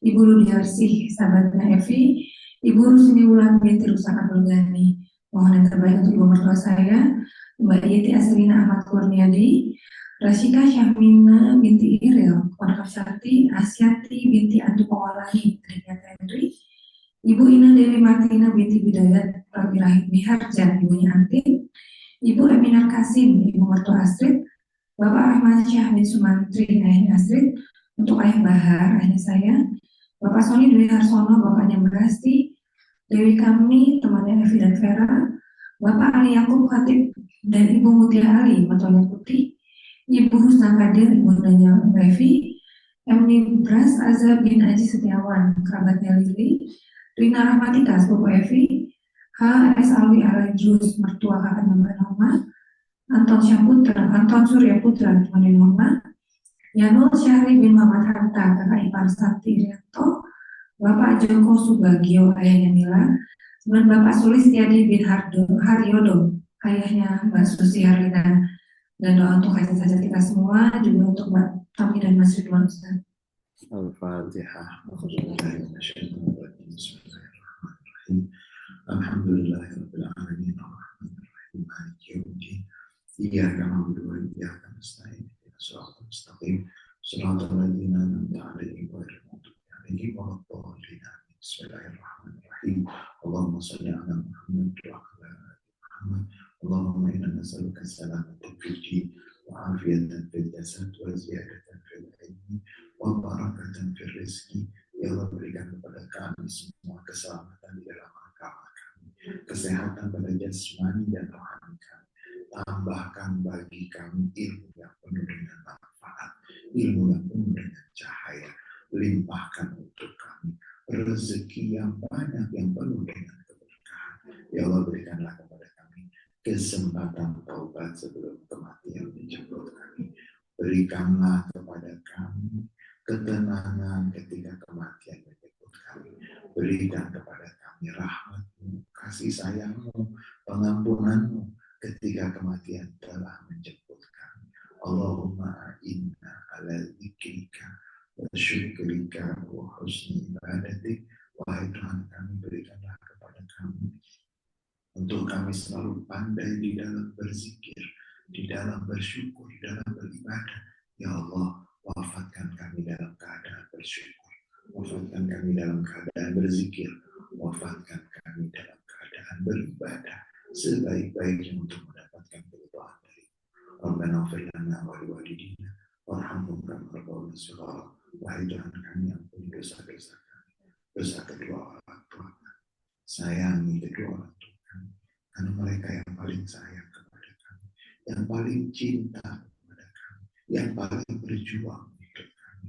Ya Allah, yang telah mendahului kami di alam sana, lapangkan kuburnya, terangi kuburnya, penuhi kuburnya dengan keberkahan, dengan kebahagiaan, dengan cahaya. Ya Allah, untuk orang tua kami yang masih hidup, berikan kepadanya sisa umur yang penuh dengan kebahagiaan, yang penuh dengan keberkahan, yang penuh dengan bakti yang setulus-tulusnya kami persembahkan untuk orang tua kami. Allahumma barik lana fi auladina wa la tadurruhum wa fi kulli ta'atika wa zuqna birrahum. Ya Allah, turunkan keberkahan untuk anak-anak kami, jantung hati kami, harapan masa depan kami. Ya Allah, berikanlah kepada kami rezeki yang salah satu bentuknya kesolehan anak-anak kami, kebaikan anak-anak kami, kesuksesan anak-anak kami di dunia sampai di akhirat. Ya Allah, berikan kesehatan kepada saudara-saudara kami yang dalam keadaan sakit. Berikan kemuliaan dari mereka yang dalam keadaan sakit. Ya Allah, untuk saudara-saudara kami di Gaza, berikan kemenangan, berikan kemenangan. Turunkan pertolongan-Mu untuk mereka mendapatkan kemenangan dari kemenangan-Mu. Untuk saudara-saudara kami di Gaza, untuk saudara-saudara kami yang menjaga Masjidil Aqsa, berikan kemerdekaan untuk Palestina. Ya Allah, untuk hajat-hajat kami hanya bersandar, kami hanya mengharap, kami hanya memohon kepadamu. La ilaha illa anta subhanaka inni kuntu minadh dhalimin. La ilaha illa anta subhanaka inni kuntu minadh dhalimin. La ilaha illa anta subhanaka inni kuntu minadh dhalimin. Hanya kepadamu kami berserah, hanya kepadamu kami mengharap. Engkaulah Tuhan yang Maha Pemurah, Maha Pengasih dan Maha Penyayang. Kabulkanlah, perkenankanlah permohonan, doa dan harapan-harapan. Allahumma ya mu'idul ahya, ahid alaina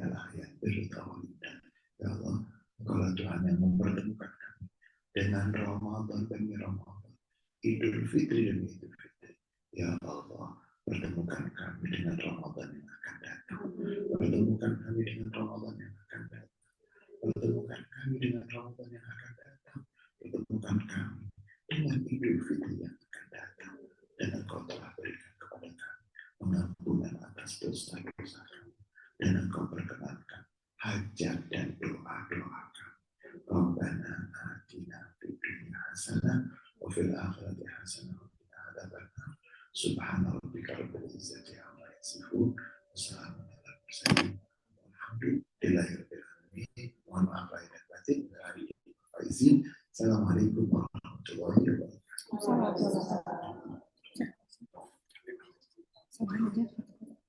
Yuk, kita sekarang bersama-sama kita foto dari usaha kami mau rapat dengan Zisnu. Oke. Oh ya, terima kasih ya Ustaz ya teman-teman yang sudah mengerjakan Zisnu ya.